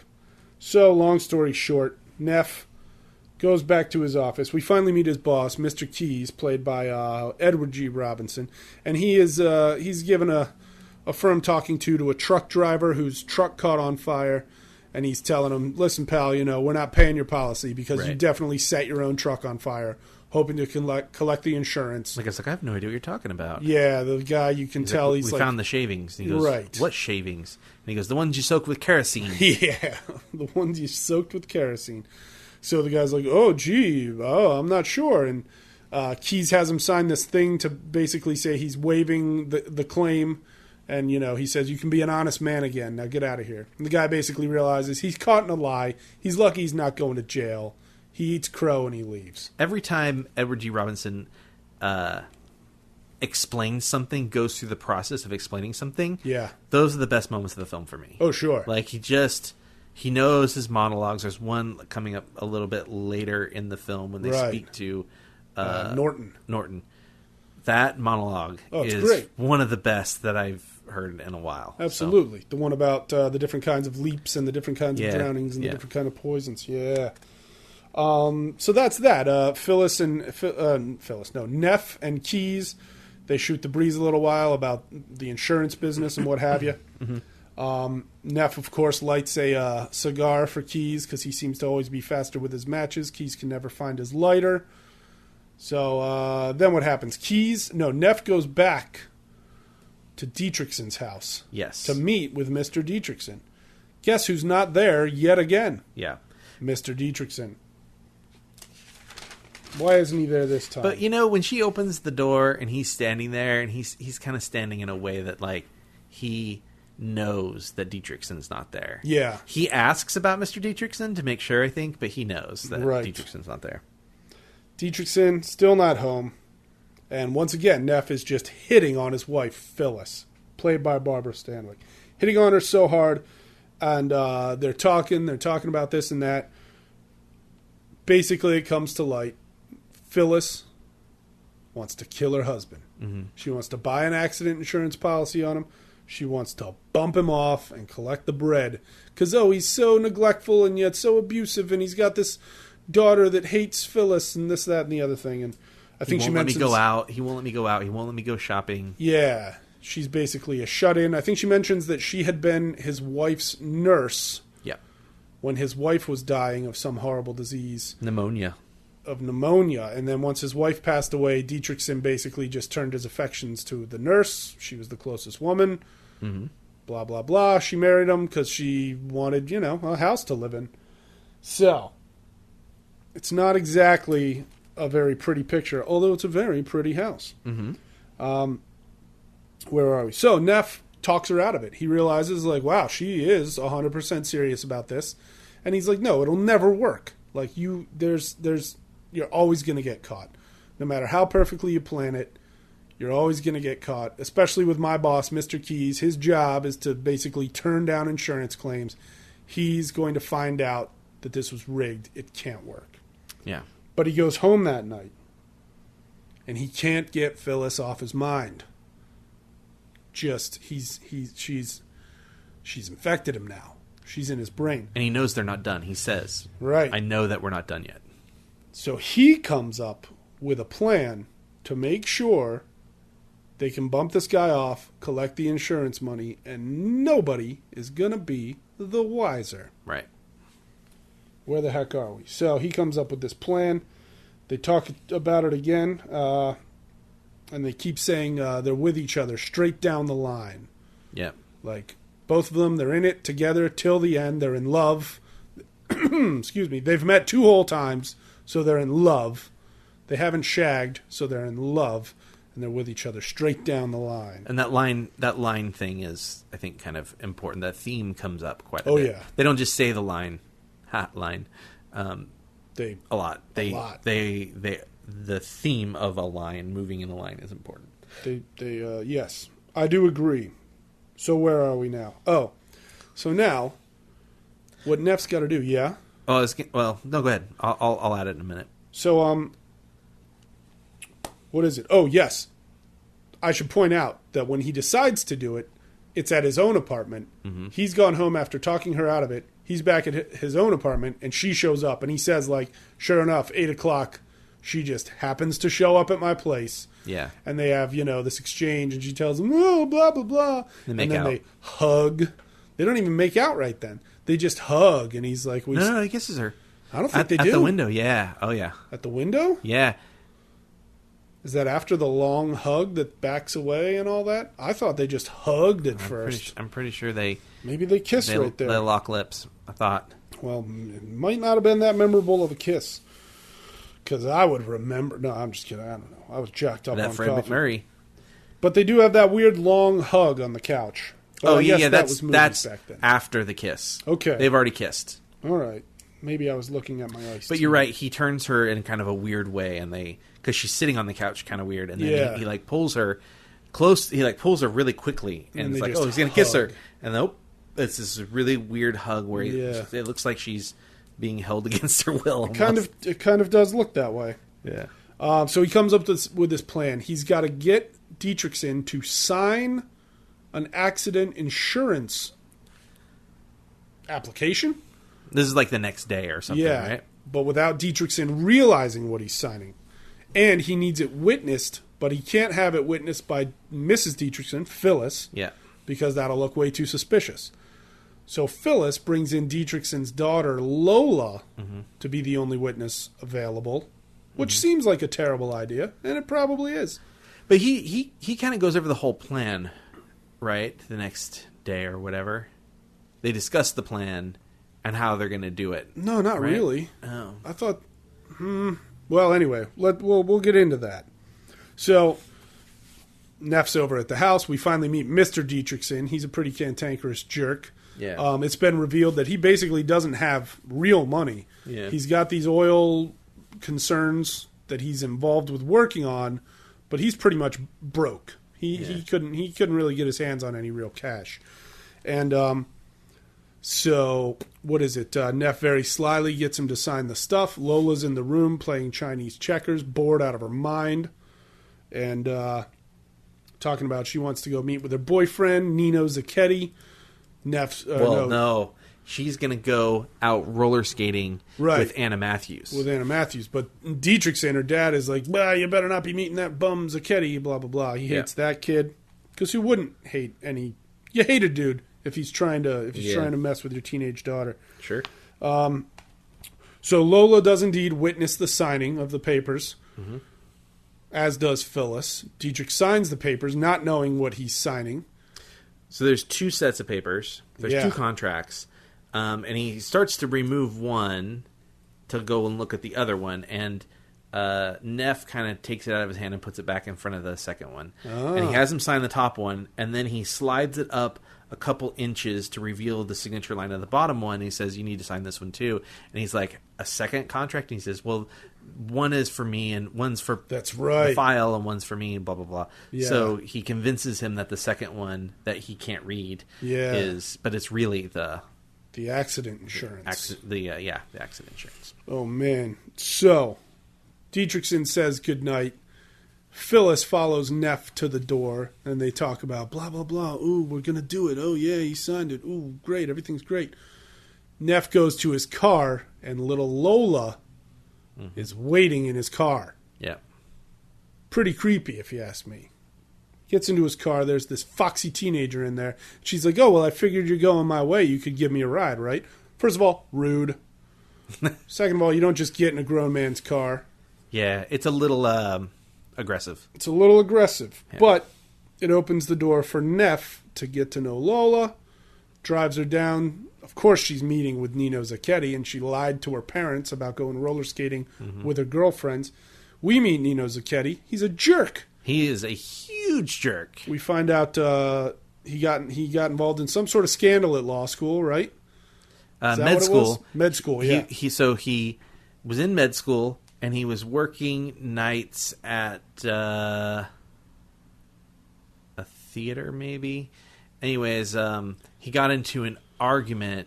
Oh, so he was, because he was working at night, he was missing his classes and got kicked out of school. He got into an argument at work and got fired from his job. Yeah. He's just made some bad decisions. Because he's a jerk. He's an absolute... he pulls up to Neff's window, and he's like, who the heck is this? Yeah. And she's like, oh, this is Mr. Neff. He's a friend. Like, don't worry about it. And he's like, yeah, I like to choose my own friends. And he's just, like, 100% jerky the whole way. Yep.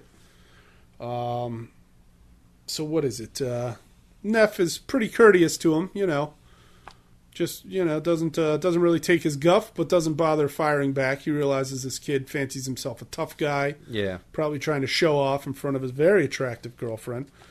And so Neff's just kind of like, yeah, whatever. And I think he sees that there's probably some angle he could play with Zacchetti if he needed to. Mm-hmm. So, where the heck does it go from here?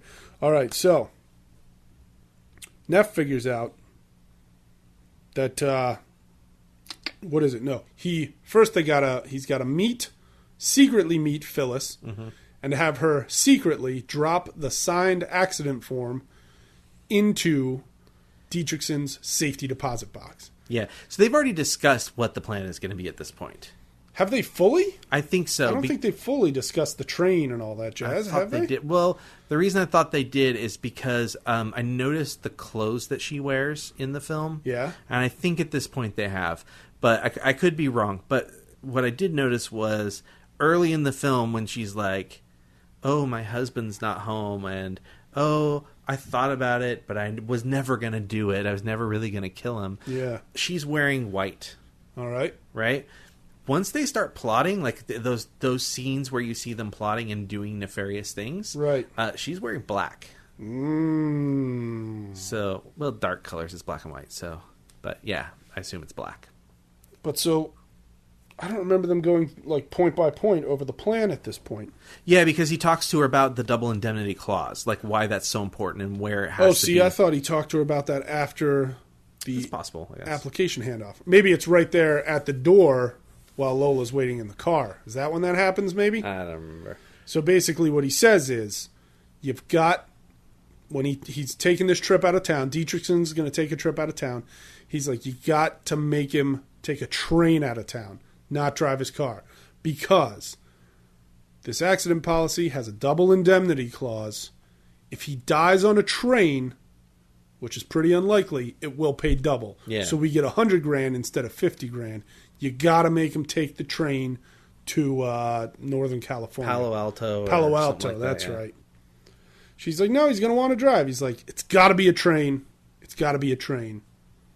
It's got to be a train. Make it happen. Make it happen. So, then, a couple of days later, Dietrichson breaks his leg. And he's not going out of town at all. Mm-hmm. And Phyllis is all freaked out. She's like, oh my God, what's going to happen? He broke his leg. He's not going to go out of town. At the same time, Mr. Keyes, Walter's boss, wants to hire him. Walter Neff, I've referred to him as both things several times, wants to hire him to be his personal assistant for a $50 pay cut. I think $50 a week, if I'm not mistaken. Yeah. So he's talking about, I want to pay you less to do more work for me rather than just be a desk. Sit at a desk and do more work for me and be like a surgeon over these policies rather than just go out, sell the policies, and make a lot more money. It's an insane offer. I don't know why he offered it at all. But he offered it because he thinks, well, as he says, he doesn't think that Neff is smart. It's that he's less dumb than the rest of these guys. I thought that was pretty darn funny. Yeah, they sort of make another reference later on in the film about being more or less than something. Yeah. Where the heck are we? Film. Well, Neff obviously turns it down because I think he knows he's probably going to wind up having to flee the city pretty soon. I don't think he has plans to get this money and then stay in Los Angeles, does he? Not really very clear. But either way, I don't know. Well, shortly after that, Neff gets a call from Phyllis, and now Dietrichson is going out of town. Yep. And because of his broken leg, makes it a whole lot easier to get him to take the train. He can't drive. He's got a broken foot. Right. And it's going to be a whole lot easier to kill him on a train if he's limping around with crutches and a cast. Yep. And he says, what color suit is he wearing? And she says, navy blue. Right. Oh, this phone call happens while Keyes is in the room with Neff. Yep. So Neff's got to be all secretive about it. Make it sound like he's talking to somebody else. Yeah, so what we learn is Neff is going to disguise himself as Dietrichson, wear the same color suit, wear bandage on his leg. A bandage on his leg, use Dietrichson's crushes. But before doing all that, he's going to be hiding in the back seat of their car while Phyllis drives Dietrichson to the train station. So the lead up to that is he drives home from work.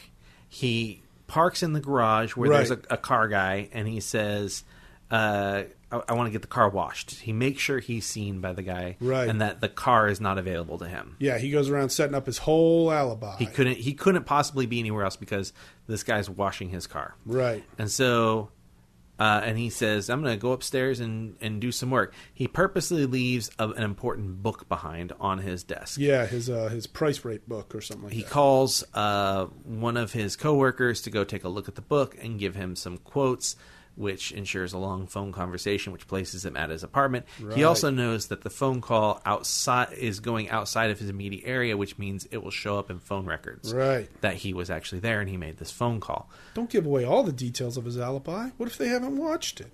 Well, I hope they've watched it at this point. They should have watched it. We always give all the details of the alibi. You should have watched it, folks. All right, so then what else is in his alibi? I feel like there's one other piece. He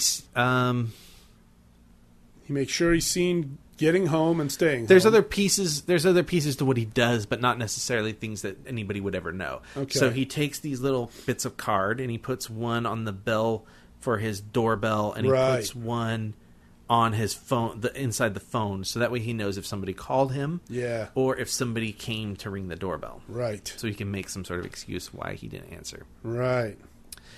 And then he sneaks out the service entrance of his building. Yes. And walks all the way to Los Feliz. Did he walk all the way to Los Feliz? I can't remember. Okay. I think he said it was like a 5-mile walk from his house to Dietrichson's house. So he gets to Dietrichson's house and he's like, she parked the car backwards into the, like, in reverse, so that way Dietrichson will get immediately into the passenger side door and not worry about anything else. Right.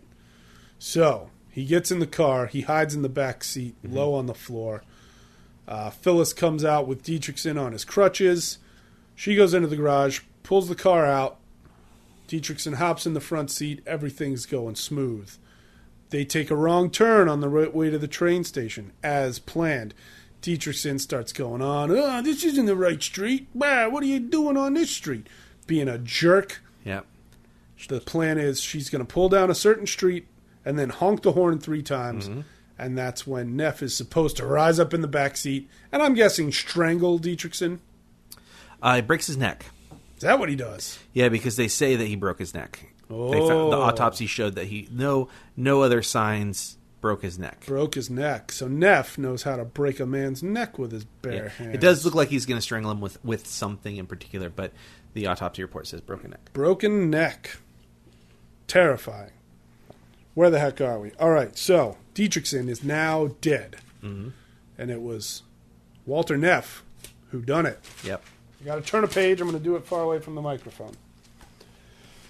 So they get to the train station. Mm-hmm. Neff's Dietrichson's body's still in the car.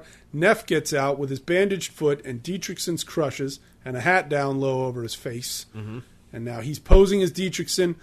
Phyllis walks him onto the train. She's telling the porters and whatnot, don't help my husband. He doesn't like to be helped.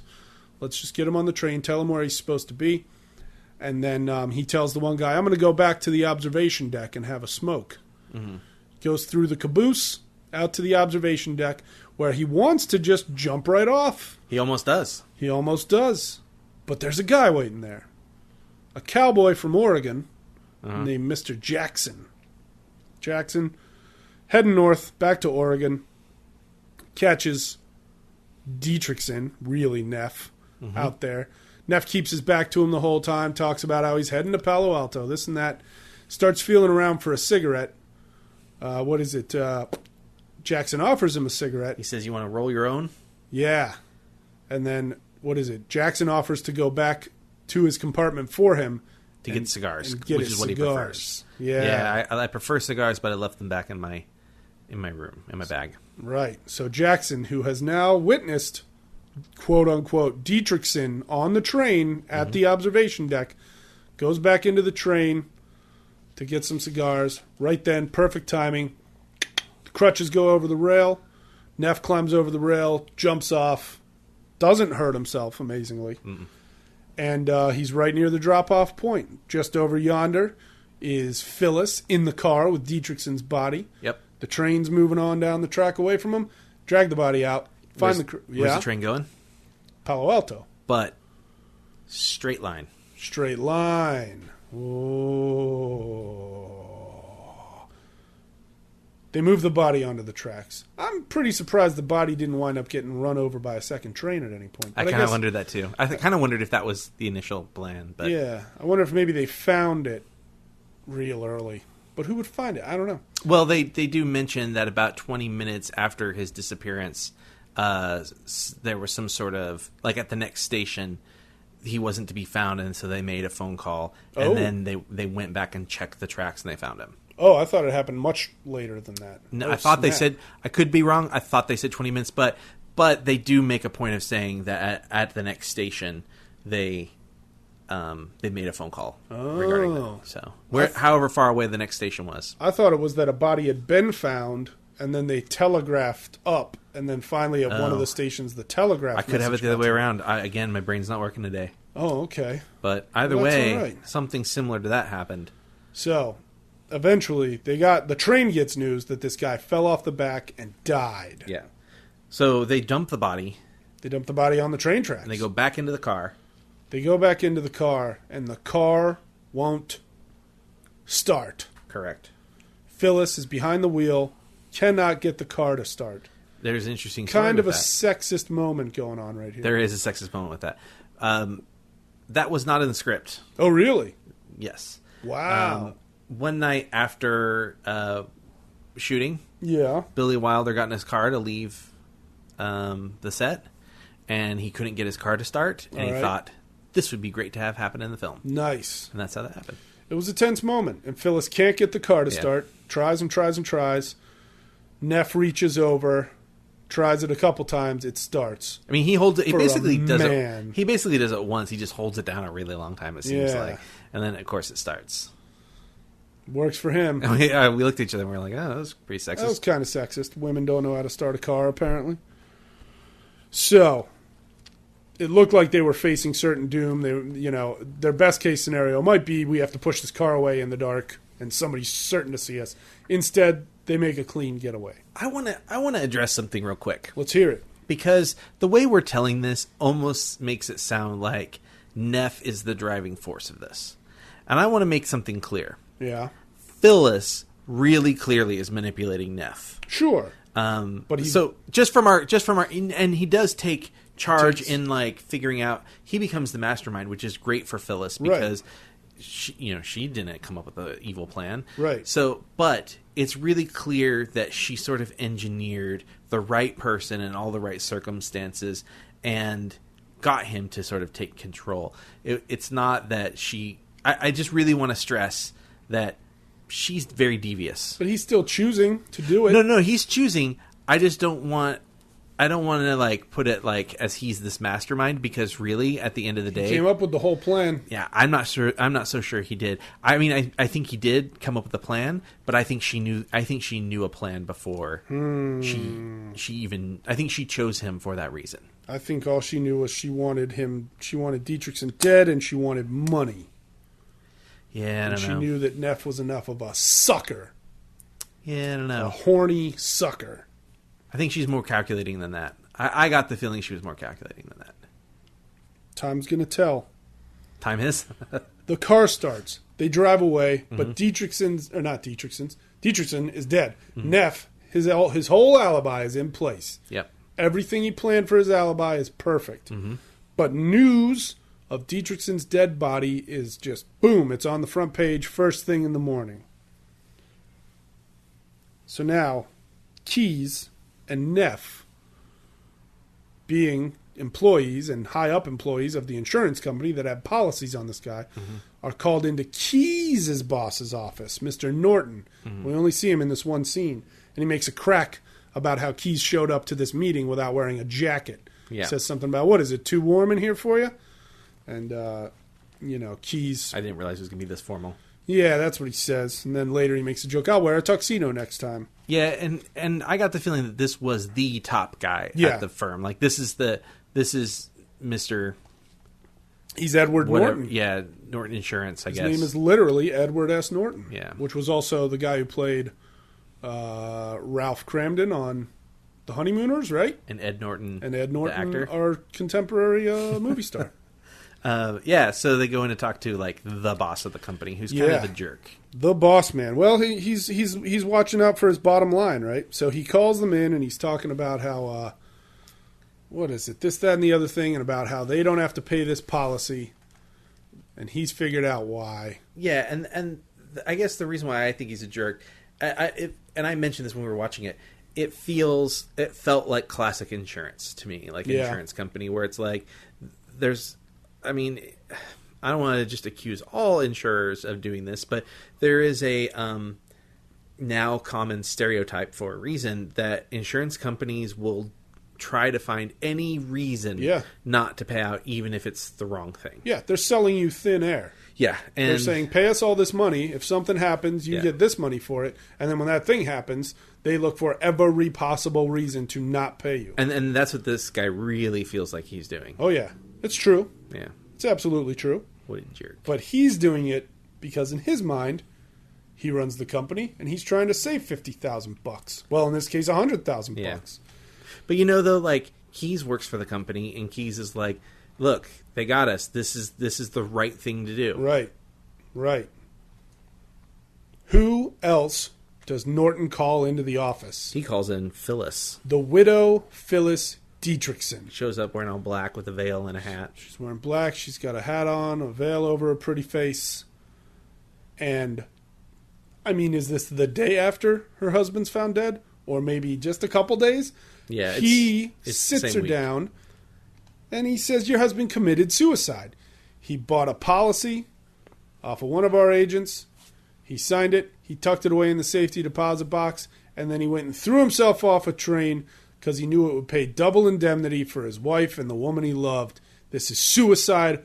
We don't have to pay it. And Phyllis very beautifully plays the, I don't know what you want to call it, but she's just like, how can you even talk to me about such a thing? Yeah. Like, she's like, my husband's dead. I'm in mourning, and you're bringing this kind of crap up? Like, how dare you? And she storms out. She says, first you tell me you're going to pay, then you tell me, well, so he goes, we don't have to pay, but we're going to offer you a settlement that's less money. So she goes, first you tell me you're going to pay the thing, then you say you don't have to pay the thing, right. And then you tell me you're going to pay me part of the thing, yeah. And she gets up and storms out. Now that's when she gets up and storms out, right? Which is the right move, because rather than just being like, oh well, let me see whatever money I can get because I'm a guilty murderer, she's like, no, I'm going to play mourning wife, and I will not even put up with this sort of nonsense. She storms out. It's great. She doesn't let on that she knows Neff any more so than the one time that he was over to sign some papers. They play it perfectly. Mm-hmm. Keyes, of all people, is not thrilled about his boss's suicide accusations. Yeah, it's and he goes, phenomenal. You take the lead, buddy. No, I mean, you go for it. Well, he goes on this tirade about how, like, you know, and it's funny because it's almost like he's kind of leading it a different way. But he goes on a tirade about how they cover all these different things, all these different versions of death. All the books. Yeah, and then among them is suicide. And then suicide's got all these subsections of poisoning, leaping, skin color, gender, ethnicity. Yeah. Suicide by gunfire, this and that. And then he's like, then in, there's subsections of poisoning. Like, did he drink this? Did he ingest that? Did he breathe this? There's subsections of leaping. Did he leap from a building? Did he leap under a bus? Did he leap into a river? Did he leap in front of a train? And he's like, I know the statistics. I've seen all the numbers on the actuary tables of how many instances of this, how many occurrences of that. And he's like, and this is the only instance of somebody jumping to his death off a train, and we're stuck. Off the back of a train. He's like, we're stuck. We got to pay that woman her husband's insurance policy. Well, and he goes, you know how fast the train was going? It was going 15 miles an hour. No, that comes in later. Oh, really? Because I thought he was like, the odds of somebody knowing that would happen to them are too slim. That it could only have been an accident. He does say that. Yeah, he's like, it only could have been an accident because leaping off of a train at 15 miles an hour wouldn't break your, you wouldn't break your neck intentionally that way. Yeah. See, I thought he said that to Neff later on.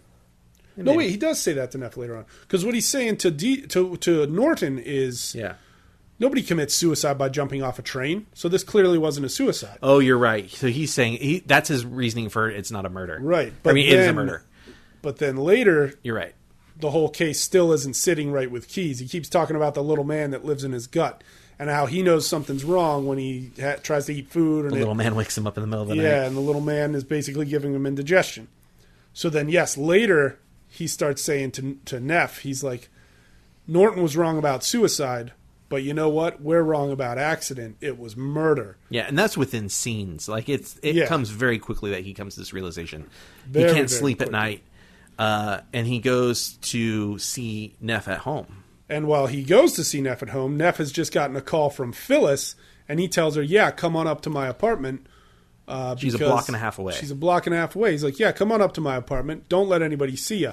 And while Neff is waiting for Phyllis to come up, Keys shows up and goes on about how Norton's wrong about suicide. We're wrong about accident. It was murder. And that's when he says, You're right. There's no way that guy could have thought he was actually going to kill himself or even accidentally kill himself by falling off a 15-mile-per-hour train. Right. He's like, that wouldn't kill anybody. So it's murder. Sure. Then he excuses himself.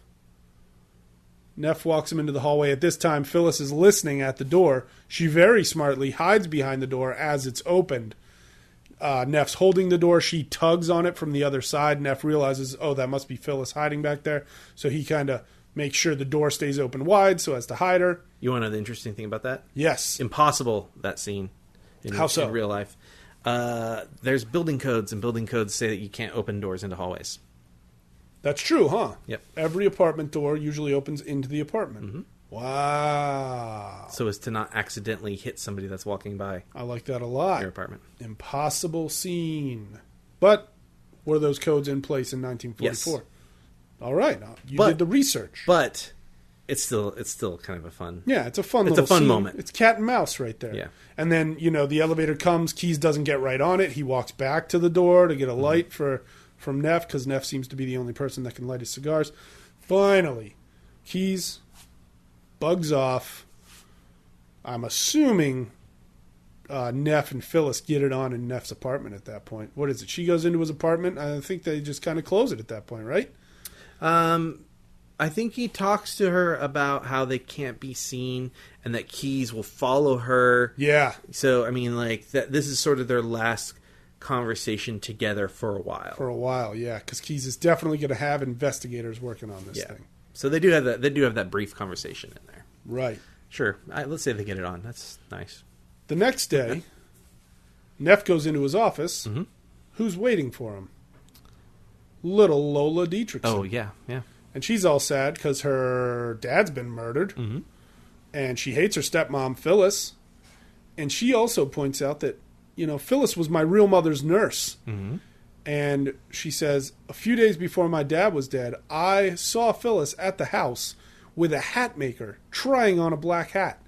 And she had a look in her eye, and I'd seen that look before, just a few days before my mother died, while Phyllis was her nurse.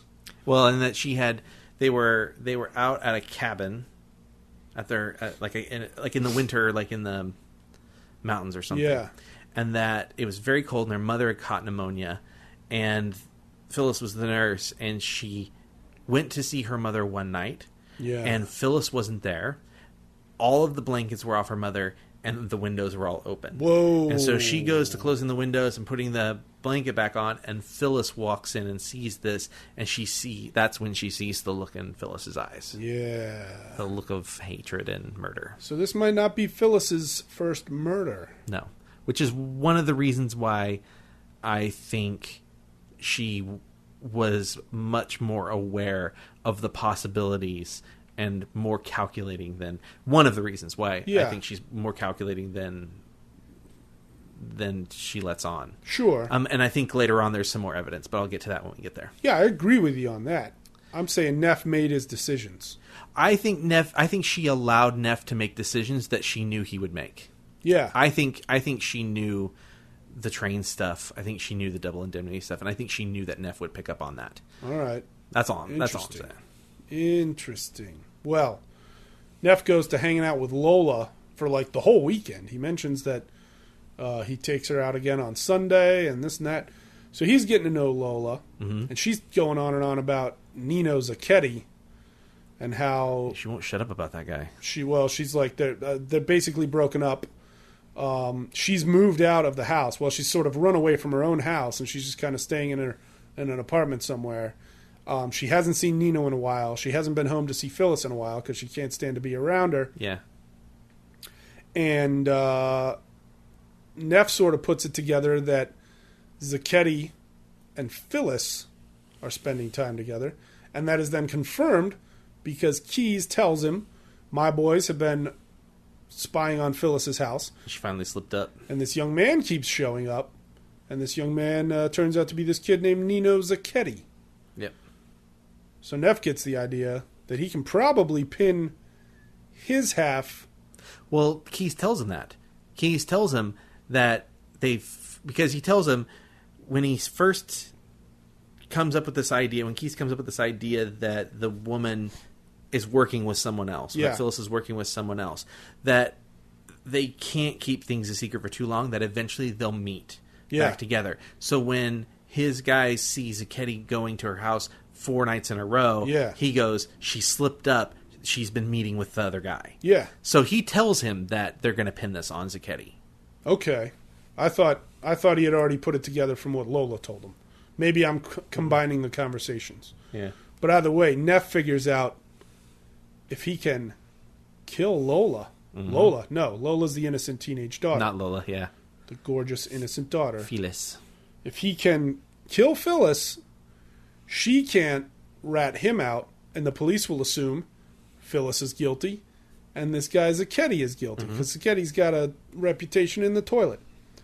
So Neff, I'm pretty sure we're up to speed here. Neff goes to Phyllis's house one night. She knows he's on his way over. Yeah, he calls her and says, I have to meet you. Don't worry about Keyes. It has to be tonight, 11 p.m. Yeah. Leave the door unlocked. Turn off all the lights so your neighbors don't see me. Yeah. Then we see Phyllis in her nightgown, turning off the lights, getting ready for Neff's arrival, and she hides a gun under the cushion of the chair she's going to be sitting in. Yep. So Neff's coming over to kill Phyllis, most likely. I really don't know what else he could be planning. Well, yeah, he says there's only one thing left for me to do with her. Yeah. So, yeah. Because he's thinking about straight down the line and the end of the line, and how the end of the line is the cemetery. So there's 2 ends of the line, right? It's the cemetery, right? Yeah. But he also there's also talk about the gas chamber and that walk to the gas chamber, which we assume is a long straight line to the gas chamber, yeah. And there's also the metaphor of usually a murder is committed by 2 people, and when 2 people go in on a murder, it's like they're stuck riding the same trolley car, and one can't get off without the other getting off. Yep. And getting off has a lot of different meanings. So Neff goes over. He and Phyllis are talking in the dark. It's sexy. It's angry. It's mysterious.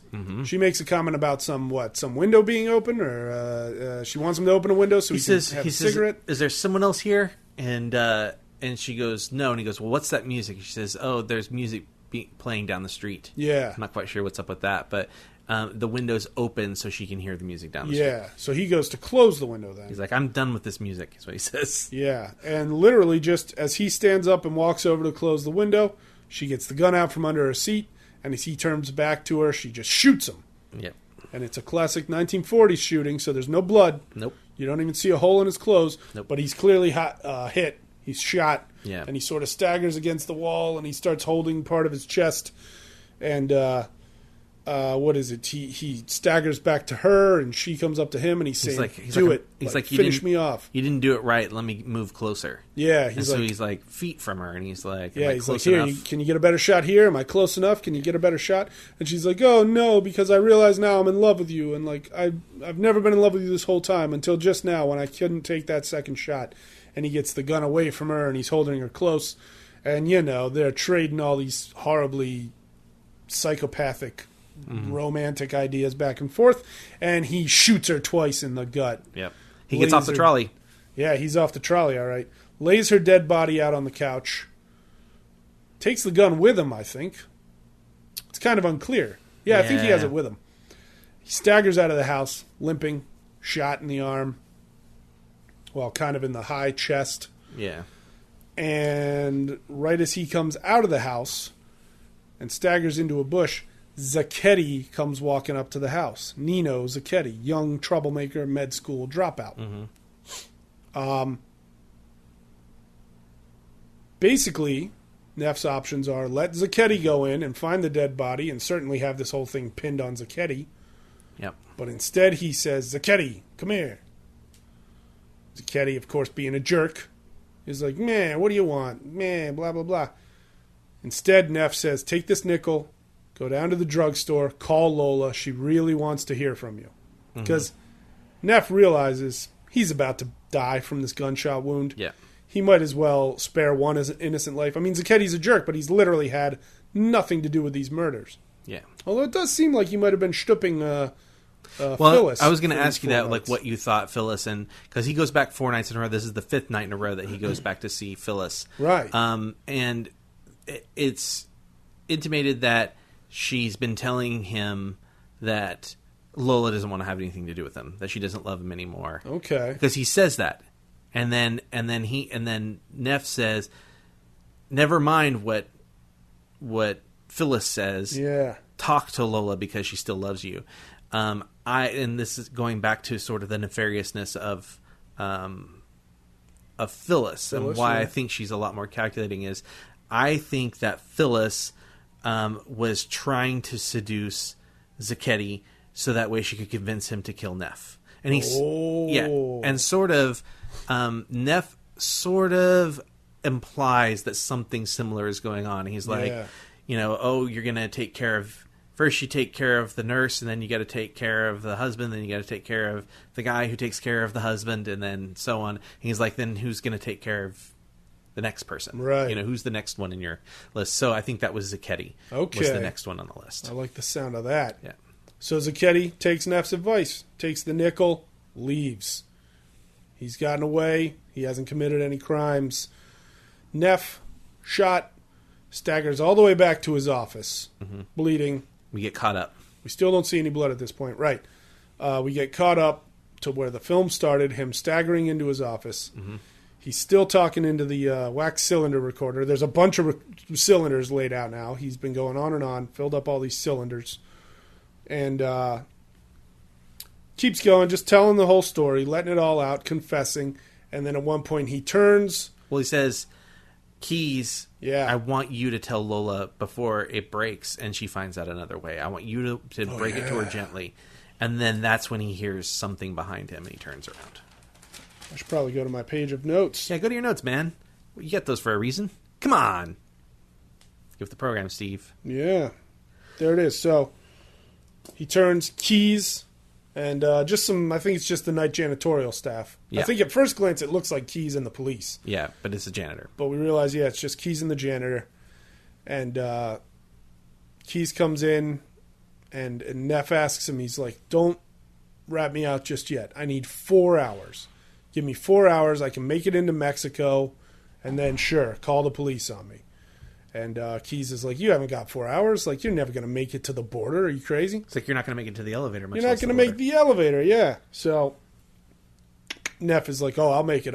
He staggers out of the office, limping. We finally see blood on his jacket after having been shot however and many we're hours ago. told that there's blood. Yeah. Yeah. Yeah, there's blood. The janitor found blood on the floor after you came in. Yeah.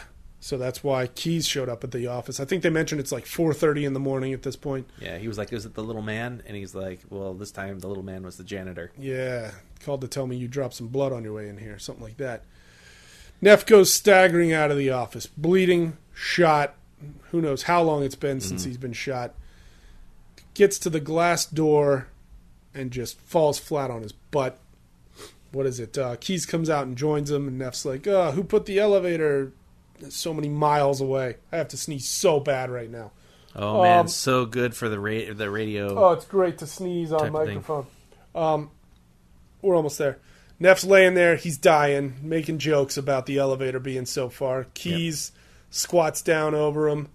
Talks about how... What do they talk about? Does Keys say that he knew it was Neff? I don't think he ever does. No, right? but Neff takes out the cigarette and puts it in his mouth, and he tries to take out the match and light it. Neff which says... which is a nice motif. Neff says, you know why you never knew it was me? Because I was too close. And then... Because earlier in the movie, Keys made some insult to Neff, and Neff replied with, I love you too. Yeah. And now, if I'm not mistaken here, Neff says, you didn't know it was me because I was too close. And I think then, doesn't Keys say, I love you too? Like a sort of I thought Keys said something else too, though. And then maybe Neff says, I love you too. And then Neff said it. I think he said something about closer than you think or something like that. Or Yeah. Yeah. And then Neff says, "I love you too." Then he takes the cigarette out and puts it in his fished mouth. it out. He can't find a light. He tries to light the cigarette or the match. So there's this motif throughout the entire thing where people smoke nonstop in this movie. So much smoking. And Neff is always the one to light the flame for other people. And in his last moments, he takes the cigarette out and he can't light the match himself. And so Keys takes the match and this time Keys lights it for him. And then he dies. You don't actually see him die, but he dies. Yeah, he just kind of continues his slump to the floor. Yeah, as the blood continues to drain from his tall corpse. Originally it had a different ending. Oh yeah, what was the original ending? Keys watches him walk into the gas chamber and get executed. Whoa! In the original ending, the walk in the straight line. That's terrifying. Yeah, and they realized that they wanted Keys to really be at his side. That's nice. When he died. Yeah, because Keys is a fun character, and it's it's clear that these dudes are friends. Yeah. Because you got just all the backing and forthing, and then Keys wanting Neff to basically become his right hand man, even though it means a pay cut, but it will put him higher up the ladder at the company. And it's just it's kind of sad that here they are, they're buddies, they're coworkers, but they're on opposite sides of this mystery. And that's it, folks. The end. Paramount Pictures, Double Indemnity, 1944, directed by Billy Wilder. I enjoyed watching it. I don't know that I'm in a hurry to sit through it again anytime soon. Right. I'm trying to think of which of these movies I am in a hurry to see. I've watched Career Opportunities 100 times.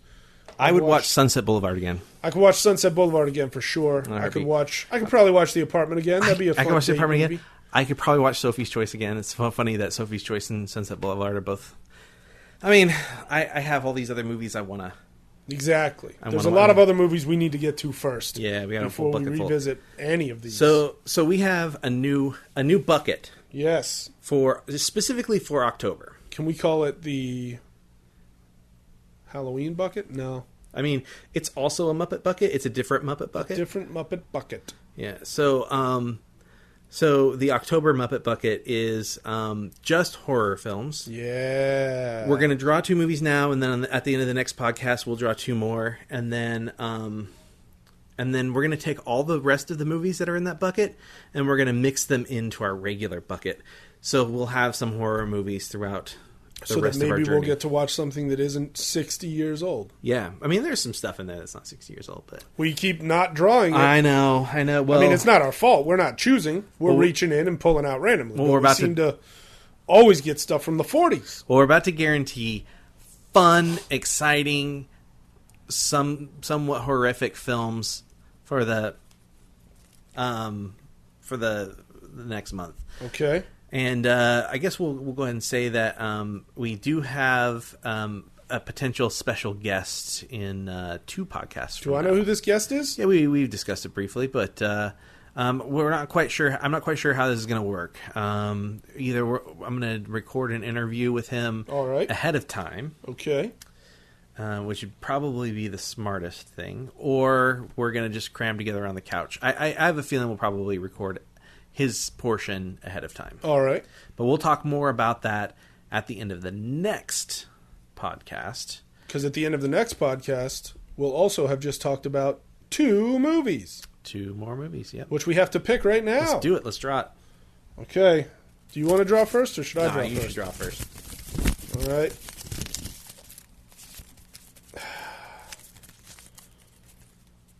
I've got a very narrow strip of paper here. Ooh. Okay. This says The Town That Dreaded Sundown. But there are 2 movies by that title. I intended for the new one.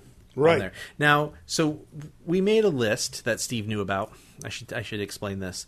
We made a list that Steve knew about which movies were going to go in there, and then I made a second list of movies that I know I had not ever seen before. I've seen this. I have not, and I have not. And so I put that list also in there, unbeknownst to Steve. So he did not know that The Town That Dreaded Sundown was going to be in there. Lots of surprises for me. But yeah, I've seen this and I like it a lot. I've seen the first. I've seen this one. Great. I'd definitely rather watch the newer one. The first, perfect. That's what we're watching. Pretty silly. Fantastic. Are you going to draw? Yeah, let's do it. The Town That Dreaded Sundown. Now, when I watched this, it was on Netflix. So if you've got Netflix, check it out because they might have the original and the new one on there. All right. Oh, excellent. Okay, so this is going to be fun. This is a movie called The Depraved. The Depraved. Have you seen The Depraved? I don't think I have. Can you give me sort of a brief? Well, The Depraved is a movie starring my very good friend Nick Eversman, who you also know. Nick Eversman. Yeah, so I first met him at Disneyland. Yeah, he's a good dude. I love that guy, and I got to go see this movie in the theater with him, and it's really, really fun. It's about a group of tourists urban exploring in Berlin. Berlin. Yeah, so they find all sorts of great stuff, and so they spend some time riding on the metro. No time riding on the metro. Does anyone take anyone's breath away? If murder counts, it counts. Then yes. Sweet. So yeah, it's a really fun film. So I'm really excited that some of our viewsters will be watching it. Watch The Depraved. And then we'll be talking about it. So please watch the new Town That Dreaded Sundown. Right, from 2014, I believe. Yes, and The Depraved, starring Nick Eversman. So watch those movies, and we'll be watching those movies, and you'll hear from us again in 2 weeks. Weeks-ish. Yeah. I guess that's about it. That's it. Happy upcoming October. Follow Wes on Twitter. Yep, at Movie Hippo. Movie Hippo and No Lag Gamers. Mm-hmm. Please follow me on Twitter at Steve in NoHoWood. Yeah. And that's it. Thanks for listening. Bon Cinema.